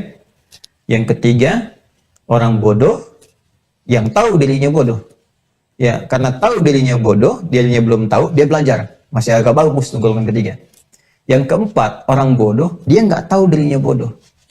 Ya, sudah tidak berilmu, dia nggak ngerti juga bahwa dia tuh nggak tahu gitu. Itu ya. Itu celaka tuh yang keempat itu. Tapi sekarang ini biasanya kalau mau menjelang ke akhir-akhir itu di zaman kehidupan semakin berakhir, semakin menuju ke titiknya, itu bertambah manusia baru dengan kualifikasi ya, sifat-sifatnya yang karakter unik tuh. Ya, lebih unik lagi. Kan yang keempat itu orang bodoh yang tidak tahu dirinya bodoh. Yang kelima itu bisa ditemukan sekarang, orang bodoh tidak tahu dirinya bodoh dan ngajak orang lain bodoh. Orang bodoh tidak tahu dirinya bodoh dan ngajak orang lain bodoh. Itu yang saya katakan pintar dalam kebodohan, gitu kan? Pintar dalam kebodohan yang terstruktur gitu. Nah ini ada tugasnya yang begitu aja tuh. Nah ini jadi kalau ada orang yang memang sifatnya langsung menolak, mengingkari, oh enggak, ahli kitab itu luas maknanya, gini. Nah itu ya tersesat di jalan yang bodoh, gitu ya. Seperti itu tuh. Mana dalilnya? Ayatnya mana? Lupa saya. Kalau seperti itu semua orang nggak usah jadi dokter, nggak usah S3, nggak usah profesor, semua bisa berkata demikian. Makanya cuma di Islam yang semua referensinya diikat dengan aturan, dengan pakemnya yang jelas. Sehingga bisa kita keluar dari pakem itu. Ada aturannya. Ya di hadis Muslim kan jelas. Ya al-isnadu minad din, ya. Laulal isnadu la yaqulun nasu ma yasha, aw laqalan nasu ma yasha. Itu kan isnad itu ya referensi itu jalur ketersambungan, sanad pengetahuan, pakem pengetahuan itu bagian dari agama. Ya yang sudah menjaga itu supaya apa? Supaya nggak semua orang bisa komen kita tentang agama. Ini unik nih. Kalau tentang hukum kita batasi ahli hukum aja yang pakar di bidang hukum itu yang bicara, yang lain dengar. Ahli ekonomi yang bicara, yang lain dengar. Ini saya lihat sekarang kalau agama semua bisa komen gitu, menarik juga. Ya Anda bisa bayangkan kalau semua orang bicara tentang hukum, yang dia tidak tahu tentang hukum, ini jadi repot tuh. Ya, ngapain belajar sarjana sampai jadi SH, MH dan sebagainya? Kalau semua orang bisa bebas komen tentang hukum, ya kan ada aturan, ada ikatan, kan diikat dengan aturan moral dan aturan hukum. Negara itu bisa stabil kalau ada aturan hukumnya. Kalau semua orang bicara tentang kaidah hukum, ya gimana bisa stabil negaranya? Ya. Hakim memutuskan Anda dengan perilaku demikian terdakwa dihukum penjara sekian. Tok, diketok palu. Sebentar majelis hakim keberatan. Itu kan persepsi majelis hakim saja. Sebetulnya tidak seperti itu. Nah itu kan bahaya. Kalau seperti itu nggak selesai nanti sidangnya itu berlarut-larut sampai kiamat kurang 2 hari. Nah, ini juga sama. Agama juga punya aturan. Nah ini berusaha menerobos aturan. Jadi dia bikin pakem sendiri, bikin kaidah sendiri, bikin formulasi sendiri. Dan seakan menyejajarkan gitu. Padahal kualifikasinya nggak masuk. Aja apa yang terjadi? Dia coba mengingkari. Atau wa yustahza'u biha. Minimal, kalau ilmu dia nggak cukup untuk mengingkari, dia olok-olok. Ini keluar. Dia mengolok-olok nih. Nah, kalau sudah seperti ini biasanya menunjukkan kelemahan. Jadi orang itu kalau sudah merasa lemah dari sesuatu, maka cara terbaik itu dengan menyerang. Ya, cara terbaik dengan nyerang. Kan filosofi di sepak bola tuh begitu juga, pertahanan terbaik nyerang. Jadi kalau sudah kelihatan musuhnya lebih bagus, jadi nyerang aja deh. Sama aja bertahan dengan nyerang kan juga potensial kebobolannya tinggi. Jadi mendingan nyerang. Itu filosofi itu dibawa dalam pemahaman untuk menyoal seperti ini. Ya udah, kamu gak akan kuat nandingin dia. Oh, lemah loh dia, pakar di bidangnya, Quran tahu, hadis ngerti. Ya, kamu gak akan bisa lawan, serang aja. Cari celahnya begini, begitu dan sebagainya. Jadi udah nyerang sifatnya yustahza'u biha. Imma ngolok-ngolok ke ayat ini atau ke pembawa ayatnya. Ya. Nah, maka sikap orang Islam itu apa? Fala taqmudu ma'hum. Ini yang dahsyat, yang hebat tuh ini. Sangat luar biasa. Satu, kalau saya sudah sampaikan kata Allah dan kamu temukan, mereka itu nggak usah diikutin. Jangan sertai mereka. Isolasi aja dalam kesendirian mereka. Udah. Jadi indahnya di Islam tuh nggak ada kata-kata begini, celah mereka, hardik mereka, ya ini mereka tidak, cukup satu aja, tinggalin aja, diamkan saja, ya diamkan saja, udah isolasi dalam kesendirian mereka, supaya berpikir bahwa apa yang mereka kerjakan tuh keliru, elegan sekali, indah sekali. Ya Quran tuh mengajarkan kepada kita, hei kamu jangan mencela sesuatu yang sudah tercela, buang-buang energi. diabaikan saja, ya. Gak usah di komen, gak usah di share, gak usah di like, gak usah di ini, udah tinggalin aja pokoknya, ya. Jangan disimak. Kalau ada acara TV, udah nggak usah disimak, biar turun ratingnya, nggak dipakai lagi. Kalau nulis buku nggak usah dibeli, nggak usah penasaran. Ngapain penasaran pada yang udah jelas salah? Saya penasaran, yang jelas membahayakan kok penasaran. Udah, jauhi aja, tinggalin supaya bukunya nggak laku, sudah rugi. Jadi kalau nggak ada ini dan orang-orang yang disupport ini melihat penyupportnya sudah nggak ada potensi lagi untuk tampil, ya kan? Nanti dananya akan putus dengan sendirinya. Uangnya terputus, yang nggak ada. Kalau udah terputus sudah bingung sendiri nantinya. Maka elegan sekali dalam Islam itu, diamkan aja. Sampai kapan? Hatta yakhudhu fi haditsin ghairi. Sampai mereka mengerti bahwa itu tuh salah. Kenapa sih yang nggak fair aja? Fair aja sih berbuatnya. Riset dengan baik, ya. Ya, kalau memang tidak tahu, katakan tidak tahu. Belajar yang betul. Coba duduk, diskusi sama-sama baik, perbaiki orientasinya. Toh rezeki bisa dicari dengan cara yang baik. Ya, toh meninggal juga pada akhirnya.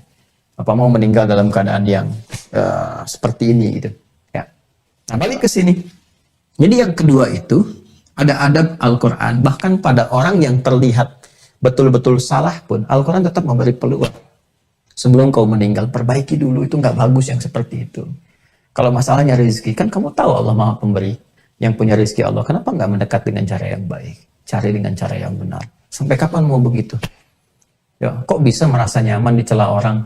Ya, dicela orang, kalau Allahu Akbar, kalau sekampung mencela, itu pun sudah nggak enak. Sekeluarga mencela udah nggak enak. Ini satu negeri mencela gitu kan? Apa masih merasa nyaman? Ya, dicela orang banyak, satu orang aja kan cukup menjadikan kita gelisah. Ini banyak orang mencela, masa merasa nyaman dengan itu? Kan hidupnya juga nggak tenang gitu. Hidup nggak tenang. Apa mau hidup dalam kegelisahan, ketidaktenangan, merasa terancam dan sebagainya. Nah, itu kan sudah gambaran muqaddimah dari sesuatu yang keliru. Maka kata Allah, hatta yakhudhu fi haditsin ghairi, sampai mereka itu mau balik lagi ke jalan yang baik. Makanya kalau ngaji nanti di An-Nisa yang 143, 144, itu oleh Allah diberi kesempatan.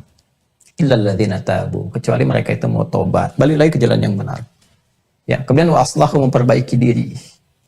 Ya, kemudian setelah itu memperbaiki diri, bergaul dengan baik lagi. Bahkan disebutkan, ya faulaika ma'al mu'minin, mereka itu masuk lagi dalam golongan insan beriman yang baik-baik lagi. Silahkan gaul lagi. Tapi kalau masih bertahan begini, walaupun dia misalnya punya harta banyak, tetap meninggal.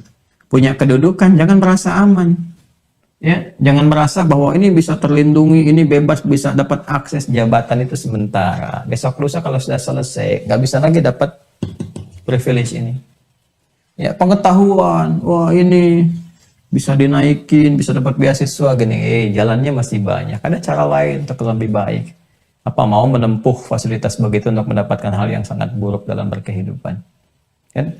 Nanti kalau masih ngikutin yang begini nih, walaupun kelihatan seperti pakar, doktor, profesor gini, ya kan ada penyakit tuh cepat kaget, gampang kagum gitu kan. Ya kagetnya ada gini, terus kagum dengan pemikiran seakan bagus, diikutin. Allahu Akbar, hati-hati, innakum idzam mithluhum. Lama-lama terpengaruh nanti. Kalau terpengaruh, terjebaklah pada suasana ini. Kata Allah, kalau kamu pertahankan itu, innallaha jami'ul munafiqin wal kafirin, maka Allah akan himpun golongan orang munafik dan kafir mutlak yang punya persoalan dengan Al-Quran ini fi jahannam jami'ah, di neraka jahannam keseluruhannya. Kalau sudah disebutkan jahannam, berarti sifatnya membakar.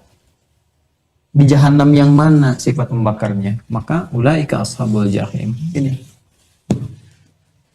Nah, jadi itulah teman-teman sekalian tentang jahim, ya. Dan sekarang kalau sudah dikumpulkan, kan baru dikumpulkan tuh mau masuk neraka. Itu sampai detil Allahu Akbar. Siapa yang bisa nerangin ini? Kecuali yang Maha mengetahui, menciptakan dan membuat hukumnya. Sekarang buka Asy-Syu'ara. Quran surah 26 ayat 91 sampai 94. Yuk sama-sama buka yuk. Asy-Syu'ara itu Quran surah 26 ayat 91 sampai ayat ke-94. Allahu Akbar. Ada? Baik ya? Ada di kanan, agak sedikit ke atas.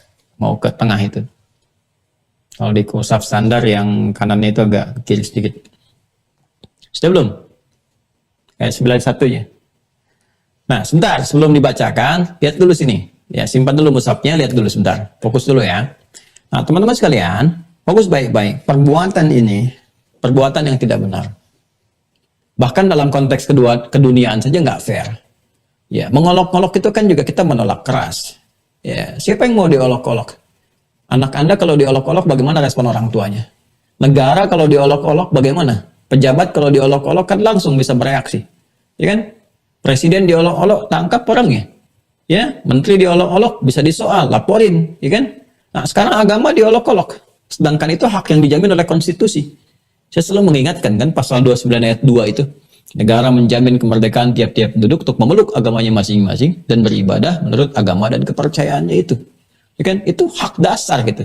Ya, itu diolok-olok. Ya, yang persoalannya gini, kalau personal kita hukum positif diolok-olok, mungkin orangnya marah. Tapi kalau agama yang diolok-olok, firman Allahnya, yang punya firman, yang berfirman, ya marah. Ya kan? Bukan hanya kita yang berkeyakinan, yang berfirman marah. Ya kan? Nah, karena itu bikin ketentuan. Ini yang bahaya. Itu perbuatan tuh yang tidak tepat, melampaui batas. Ya, melampaui batasnya itu bukan sekedar batas yang dilampaui, bukan sekedar itu. Sesuatu yang secara normal itu nggak harus terjadi gitu. Ya, nah itu sesuatu yang normal yang dilewatin dengan sifat nekat itu bahasa Arabnya disebut dengan ghawa. Ghawa, orangnya ghawin, jamaknya ghawun. Ya, ghawun pakai wawu, ghawun. Kalau direndahkan, ya itu dijarkan, gitu kan, dijarkan, direndahkan atau dinasabkan pakai ya ghawin. Nah ini perbuatan rendah. Jadi kalau ada orang mencoba mengolok-olok Al-Quran, kan, menjelek-jelekan insan beriman, cuma nyari celah, hidupnya tuh sibuk mencari kesalahan. Ya ada, ini kan orang-orang nggak jelas itu. Ya, orangnya sibuk hidupnya untuk mencari kesalahan. Sekolah tuh untuk nyari salah. Ngapain? Orang tuh sekolah buat benar, ini sekolah buat nyari salah. Ya, gelar tinggi-tinggi hanya untuk mencari kesalahan. Gelar tinggi-tinggi hanya untuk mencari kontroversi. Gitu. Itu kan kurang sehat. Menurut saya nggak sehat. Ada yang nggak sehat gitu. Ya, ya ini keterlaluan tuh, melampaui batas. Nah, makanya orang-orang ini kalau nggak taubat memilih seperti itu sampai kemudian meninggal dunia disebut oleh Allah munafik dan itu kafirin, diancam dengan neraka yang membakar. Nah ini begitu akan dimasukkannya. Yuk kita lihat. A'udzubillahi minasyaitonirrajim. Bismillahirrahmanirrahim. Wa burrizatil jahimu lil ghawin. Tuh, ada? Ada teman-teman sekalian? Ya. Dan kemudian neraka jahim itu yang sifatnya membakar, ya kan? Dahsyat, kuat, ya. Burriza itu bentuk pasif dari kata baraza. Ya. Jadi sesuatu yang ditampilkan sejelas-jelasnya. Ya, sejelas-jelasnya itu. Ya. Maka diperlihatkan kepada mereka itu, ya, jahim sejelas-jelasnya. Wah, jelas. Kalau dikuburkan masih tampakan terlihat. Itu di depan matanya. Ya. Dilghawin pada orang-orang yang melampaui batas ini. Ya, kalau udah jadi kalau toga itu menyeleweng dari satu kewenangan. Misalnya dari kedudukan diselewengkan itu toga. Harta benda diselewengkan toga dan berbuat yang tidak pantas. Makanya Fir'aun itu sifat perbuatannya toga. Idzab ila Fir'auna innahu toga. Ya, kalau ghawin itu melampaui batas toga. Jadi lebih dekat kepada tadi bahasa yang saya terangkan saat di pertengahan, sesat, kan?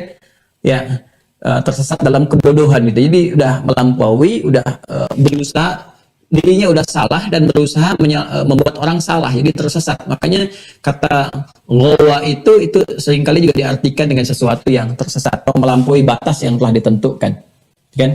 Dan itu bisa berpeluang balik, sifat karakteristik bisa berpeluang balik ya, untuk kembali kepada jalan Allah yang benar. Baik ya, kembali teman-teman sekalian, ya kembali ke sini. Sudah ditampakkan kepada mereka waqila lahum. Lalu dihardik mereka itu. Ya, bahasa paling enaknya terjemahkan dihardik. Waqila lahum, dihardik mereka itu. Nah, ini kalau terjemah biasa kan dikatakan pada mereka, dihardik mereka itu. Karena kan penjaga neraka itu nggak ada yang lembut. Dikatakan kepada mereka tidak. Quran surah ke-66 ayat 6. Ya, awas. Awas, hati-hati ya ayyuhalladzina amanu qu anfusakum wa ahlikum nara. Ya, jaga diri kalian, keluarga kalian itu dari neraka. Di neraka itu ya ada malaikat. Alaiha malaikatun ghiladun syidadun. Udah keras, kencang. Ya, bengis lagi. Ya, kalau bengis kan mengatakan itu menghardik namanya. Dan dihardik, ya, mereka itu dihardik. Aina ma kuntum ta'budun. Mana yang kalian agung-agungkan itu? Ya, ini bahasa metafor, disembah itu dia diagungkan, menyembah itu kan mengagungkan. Ya, bahasa sekarang kan mengagungkan, membesarkan, mendewakan, karakteristik kan sama itu. Ya, menjadikan acuan, referensi dalam berkehidupan. Jadi ada yang hidupnya mengagungkan harta, fasilitas, kedudukan, apa, sampai tega.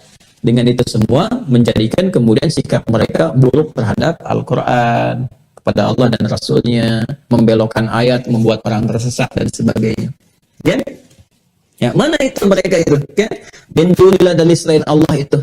Ya, yang kalian soal firman Allah, kalian soal Allah, kalian buat hukum-hukum yang menyimpang dari Allah. Mana orang-orang yang kalian kolaborasi itu waktu di dunia?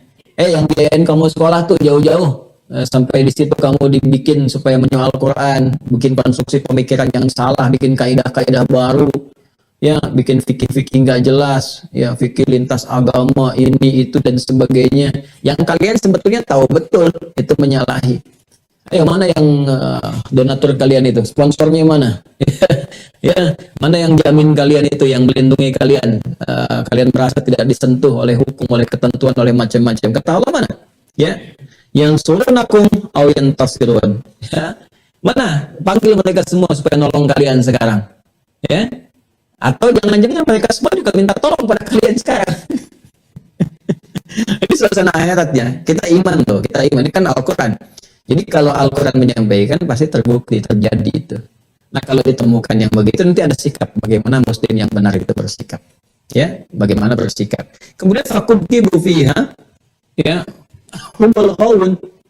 Maka semuanya, ya, semua dicelupkan, ditarik. Ya, oh ini dahsyat sekali teman-teman sekalian. Ya, kubkibu itu gini, nanti ditarik tuh ubun-ubunnya, karena nanti di ayat lain tuh mereka juga sama diikat tuh, diikat itu apa namanya ya, dengan apa, salasil itu, belenggu. Jadi nanti mereka tuh diikat dengan belenggu, sab'una dzira'an itu kan yang disebutkan apa 70 hasta, jadi diikat saking beratnya. Bahkan nanti di ayat-ayat lain ada yang dipakaikan bajunya pun udah terbuat dari api juga gitu. Jadi dibelenggu, kemudian di situ dihinakan, terus ditarik ubun-ubunnya, lalu dijembabkan, dijungkirkan langsung ke neraka semuanya. Itu jahim tuh. Ya, nah itu dijungkirkannya, ditarik, ditenggelamkannya itu, nah itu namanya kubkibu. Ya, kubkibu fiha hum wal ghawun. Ya, wa junudu iblis ajmaun. Ini yang saya tadi sampaikan. Jadi ini genealogi yang memang diteruskan oleh provokasi iblis. Jadi iblis itu kan mencari berbagai macam cara. Salah satunya apa? Mewariskan sifat-sifat karakteristik yang menyoal Quran supaya kufur langsung. Kan yang mengingkari Quran itu kufur statusnya. Ya, mengingkari Quran itu kufur. Ya, jadi kalau disadari dengan betul kemudian mengingkari apa yang ada di Quran, statusnya kafir. Hati-hati itu, statusnya kafir. Dan ini nggak ada ikhtilaf. Terdapat perbedaan ulama itu, nggak ada ikhtilaf. Nah, ngajinya di mana gitu kan? Maaf saya lupa. Nah, kalau lupa belajar kan. Nah, balik ya teman-teman sekalian. Jadi ini gambarannya. Nah, ini makanya diteruskan oleh Allah di ayat yang ke-95-nya, wa junudu iblis ajmaun. Dan semua dari bagian-bagian iblis yang bertugas menggoda itu. Makanya dulu kan pernah saya sampaikan, iblis itu kan ada divisinya. Divisi iblis. Ada bagian divisi setan tuh. Ya, makanya kita harus kenal tuh. Ya, setan godain orang sholat, setan godain untuk nyimak Al-Quran, setan yang bertugas khusus untuk provokasi masalah harta, ada yang di kedudukan, ada yang untuk arahkan zina, ya kan? Ada yang di pasar-pasar, macam-macam tuh. Ada 9 jenis setan, tapi nanti yang pokok mengerucut kepada 7.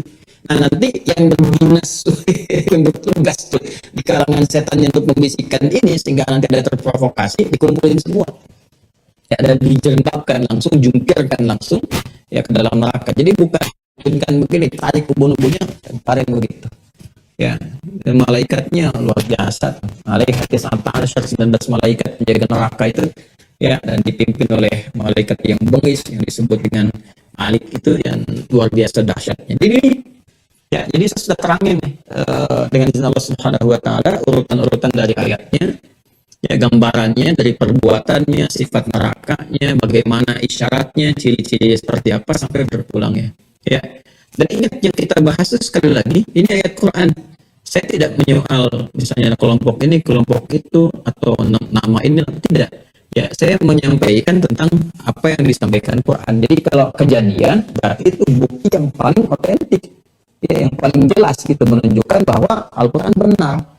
Nah, kalau ada yang seperti itu, bagaimana sikap kita? Kembali lagi kita doain. Ya, pertama mendoakan. Ini terlepas dari hukum positif, ya. Hukum positif punya hukumnya sendiri. Jadi bagi kita itu sikap secara elegan, pertama mendoakan semoga Allah berikan hidayah. Kan dia masih punya hak untuk mendapatkan hidayah Allah. Kemudian ya, tugas seperti kami, saya yang menerangkan ini loh seperti ini. Perbuatan ini bukan Anda saja yang sekarang, dulu sudah ada. Di bagian begini, akhirnya seperti ini, akhirnya tragis gitu, jadi seperti ini. Masa mau diikutin? Kan Anda yakin Tuhan Anda Allah yakin Allah yang menentukan. Sekarang Allah yang Anda yakini, Allah yang sama yang Anda yakini menyampaikan ini, ya kan? Dan ini kemudian Anda lakukan, resikonya begini. Apakah keyakinan Anda pada firman Allah yang sama, gitu kan?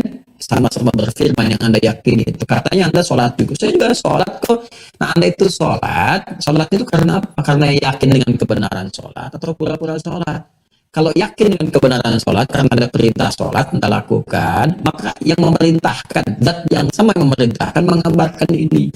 Jangan dilakukan, kamu nanti terhina, kehormatan kamu nanti runtuh, kamu nanti akan banyak dicela, gitu kan? Hidup kamu akan gelisah. Nah, kalau merasakan itu cepat kembali. Ya, dan kita tidak diajarkan untuk sibuk mencela. Jadi jangan juga saya yang di kolom chatting itu yang komentar-komentar. Saya tidak mengajarkan untuk mencela orang. Kita doakan, sampaikan dan sebagainya. Kalau mau tidak suka pada perbuatan, jadi kalau mencela perbuatan yang dicela, ya, bukan mencela nama orang, perbuatannya, ya, bikin kata-kata misalnya jauhi kemusyrikan, oke? Nah, ini macam-macam lah hal-hal yang buruk. Atau kalau mau dikemas-kemas sebahasa kekinian, munafik kok diviralkan, misal gitu kan? Kayak musyrik kok jadi viral, misal kan, dan sebagainya, gitu kan? Munafik kok bangga, gitu kan? Nah, itu boleh-boleh saja, karena kan sifat ini bukan mencela nama dan sebagainya, ya. Hati-hati loh, jahanam, ya kan? Ini apa? Kalau mau bikin status-status kan satu ayat, gitu aja. Nggak usah banyak ditafsirkan ayatnya aja, sampaikan ayat, kemudian terjemahannya, hadis terjemahannya. Alhamdulillah kalau ada yang sadarkan dapat pahala dari situ. Ya, kalau ada mencela ya dapat juga tambahan transfer pahala juga. Jadi nggak ada ruginya tuh. Ya, jadi kalau Anda bikin statusnya baik, kemudian orang taubat belajar dari situ jadi baik, Anda dapat pahalanya. Terus kalau Anda dicela, nah dosa Anda dipindahkan ke situ. Jadi Anda tuh nggak ada ruginya. Ya, kita nggak ada ruginya gitu. Jadi jalan aja. Harus paham fikihnya. Kalau nggak paham fikih, nanti balik nyela lagi. Kalau balik mencela, ya tukeran aja namanya. Draw, skornya 0-0 nanti. Ya, nggak bisa Anda masuk ke champion. Ya, jadi juara di hadapan Allah Subhanahu wa taala. Saya kira itu ya yang dibahas di kesempatan kali ini. Jadi pintu yang kelima sudah kita bahas tentang neraka Jahim. Tersisa pintu yang ke-6 dan ke-7. Mudah-mudahan besok bisa disempurnakan, insya Allah. Apa itu pintu yang ke-6? Ya, seperti apa perbuatannya? Bahayanya bagaimana? Seperti apa kita harus hindari? Teman-teman sekalian, penting kita harus pelajari supaya kita bisa tinggalkan. Dan persoalan terbesarnya akan ada satu masa-masa tertentu. Amalan-amalan ini berkumpul di waktu yang bersamaan. Kalau dulu kan kejadian satu. Nanti menjelang tuh terus generasi berganti mendekati ke akhir-akhir kehidupan itu, ini akan berkumpul jadi satu. Ya, saat bersamaan kita mendapati orang yang tamak akan harta, ya, kemudian juga bukan sekedar tamak tapi tega misalnya bisa menyingkirkan orang lain, bisa menjadikan orang lain sebagai korban, gitu kan? Ada orang ngejar kedudukan, saling bahkan menumpahkan darah, gitu kan? Saling menyakiti, menyingkirkan, menyungkurkan. Dan yang bersamaan juga berkolaborasi dengan yang seperti ini. Ada bagian ngolok-ngoloknya, ada bagian mengacaukannya, ada bagian bikin ributnya, ada bagian yang macam-macam. Nah, itu akan terjadi gitu. Nah, tinggal nanti pintu yang keenam dan ketujuh apa? Supaya kita melengkapi ya dari semua informasi ini. Apa itu yang keenam, ketujuh? Nanti pertemuan berikutnya. Sekarang cukup dulu ya. Kita cukupkan dulu pertemuan kali ini teman-teman sekalian. Terima kasih atas perhatian kita hari ini. Semoga kita dilindungi, semoga Allah berikan hidayah kepada orang-orang yang boleh jadi mungkin dalam jalur hidupnya terbawa oleh suasana ini, semoga kembali pada kebaikan, diberikan sentuhan dalam jiwa mereka, diberikan kelembutan dan dijauhkan dari provokasi-provokasi buruk. Karena kadang-kadang ada juga yang diingatkan begini, ada setan itu kan nggak mau gagal tugasnya. Makanya oleh setan dibalik logikanya. Dibalik, nanti kalau dibalik oleh setan nafsunya diaktifkan. Jadi baru tembus telinga kanan udah balik lagi. Dan ditanamkan unsur kebencian, itu yang paling bahaya. Ya kan? Nah, jadi keluarnya lebih kotor lagi. Nah ini yang kita harapkan mudah-mudahan nggak tersuplai dengan harta yang haram atau pergaulan yang buruk sehingga peluang hidayah itu bisa kuat tertanam ke dalam jiwa. Teman-teman, ada ragam ta'lim yang kami siapkan. Insya Allah persiapan Ramadan ini kita juga siapkan beberapa program yang insya Allah mudah-mudahan semoga ada manfaat nanti yang didapatkan. Kemudian yang kedua, hari ini kita juga akan publish ke teman-teman. Yang pertama tentang pilihan, harusnya kemarin ya, saya minta maaf, ada beberapa kegiatan yang harus disesuaikan. Nanti untuk pilihan khusus menjelang berbuka, Anda mau bahas apa di antara tiga? Tolong nanti ya, admin ya, dikasih pilihan, baik di Instagram ataupun di YouTube nanti. Atau teman-teman yang terhubung di Mira secara langsung, cuman 3 pilihannya. Ada yang keempat, jadi yang pertama apakah nanti kisah para nabi yang ingin dibahas, hal-hal simpel yang kira-kira bermanfaat. Yang kedua apakah akhir zaman, kan? Yang simpel juga yang kira-kira bisa kita dapatkan. Atau yang ketiga persoalan tentang hal-hal penting dalam puasa. Misal kalau buka ini ada peluang apa, ya apa yang harus dilakukan. Kalau doanya apa dan sebagainya. Kalau lagi sahur ada apa gitu. Nah itu siapkan hari ini terakhir karena besok kita udah mulai siapkan. Mudah-mudahan nanti Ramadan bisa lebih bermanfaat. Yang pertama. Yang kedua, ini saya mau ingatkan ada sering teman-teman itu yang meminta supaya Ustaz materi khusus tentang keluarga, tentang anak-anak dan sebagainya. Itu udah kita siapkan di program Ambil Amel. Ambil Amel Official, itu masuk di YouTube Ambil Amel Official. Di situ ada beberapa panduan-panduan ya, baik dari kegiatan misalnya, bimbingan, karena ada bimbingan praktikal yang saya langsung lakukan, ada yang lewat anak-anak. Nah, nanti mungkin beberapa waktu ini akan kita aktifkan dengan lebih spesifik. Ya, misal nanti mungkin besok ya, hari ini atau besok yang diajarkan bimbing anak misalnya sambil bermain nih, gimana ngajarin membentuk saf dan sebagainya. Nanti kita siapkan. Ya, ada juga yang dalam bentuk kegiatan. Kadang saya hanya ingin menyampaikan bahwa ada implementasi dari pengajaran seperti membangun kedekatan kan dan sebagainya dalam kesibukan dan seterusnya. Jadi ada beberapa bagian yang untuk anak-anak nanti bisa masuk lewat segmen itu. Ya, untuk teman-teman yang belajar serius di Adiliat Official nanti bisa diteruskan, dan untuk yang fokus di Mira nanti di Mira yang spesifik ya di channel YouTube-nya yang Mira Institute. Itu yang kedua. Yang ketiga, teman-teman sekalian, seperti saya sampaikan, alhamdulillah saya ingin juga berikan informasinya. Wakaf teman-teman yang persiapan untuk paket hafalan Quran sudah kita mulai distribusikan nih. Ya, jadi kemarin kita ke Banten kirim 12.000. Ada 4.000 paket, satu paket 3 buku itu untuk persiapan hafalan. 12.000 insya Allah nanti Bu Bupati akan menyebarkan di pesantren-pesantren ya, yang terkait. Kemarin saya kirim ke Pandeglang, sebelumnya sudah ada di kegubernuran, kalau nggak salah 3.000 ya di beberapa bulan ke belakang itu. Dan Jawa Barat juga sudah kita kirimkan ya, kampus-kampus anak adik-adikku yang di kampus-kampus yang sudah terima. Ya, nanti silakan bergabung. Saya akan coba arahkan sistemnya supaya teman-teman yang betul-betul berniat kuliah sambil menghafal Quran, mudah-mudahan di wisuda nilainya bagus, IPK-nya bagus, dan saat bersamaan menjadi penghafal Quran. Dan lihat nanti bagaimana orang tua mendampingi Anda, apakah bahagia saat disebutkan IPK 4 atau lebih bahagia saat disebutkan hafid Quran. Atau kedua-duanya ketika disampaikan. Ya, alhamdulillah kemarin sudah kita kirim juga. Untuk Jawa Barat sudah ada yang Depok, Bekasi, kemudian ke Bandung kemarin terkirim 4.000. Ya, 500 dibawa juga ke Cianjur. Setiap tempat kita akan isikan. Ya, masih ada kesempatan teman-teman yang mau berwakaf, silahkan. Ya, di paket hafalan itu tinggal lihat di deskripsi kemana ininya, arahnya. Kemudian hari ini kita update juga perkembangan kemarin di pesantren. Mudah-mudahan manfaat bisa kita dapatkan.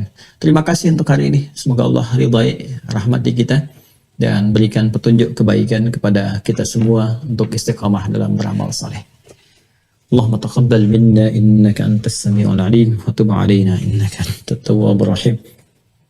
Allahumma nas'aluka rahmataka tammata ya arhamar rahimin bisifatika ar-rahmanir rahim. Allahumma ya rahmanir rahim irhamna ya Allah fid dunya wal akhirah wa na'udzubika ya Allah min adzabil jahim. Jannibna min ashabil jahim fid dunya bil muamalah fil akhirati ya Allah hina burizatil adzabu hina burizatil jahim ya arhamar rahimin. Allahumma rahmatak, Allahumma rahmatak, Allahumma rahmatak. Allahumma gharis fi qulubina ya Allah hubbak wa hubba nabiyyika sayyidina Muhammad sallallahu alaihi wasallam. Rabbana atina fid dunya hasanah fil akhirati hasanah wa qina adzabannar. Wa sallallahu ala sayyidina Muhammad wa ala alihi wa sahbihi ajma'in. Wa akhiru da'wana subhanakallahumma wa bihamdika nashhadu an la ilaha illa anta nastaghfiruka wa natubu ilaik. Alhamdulillahi rabbil alamin. Assalamualaikum warahmatullahi wabarakatuh.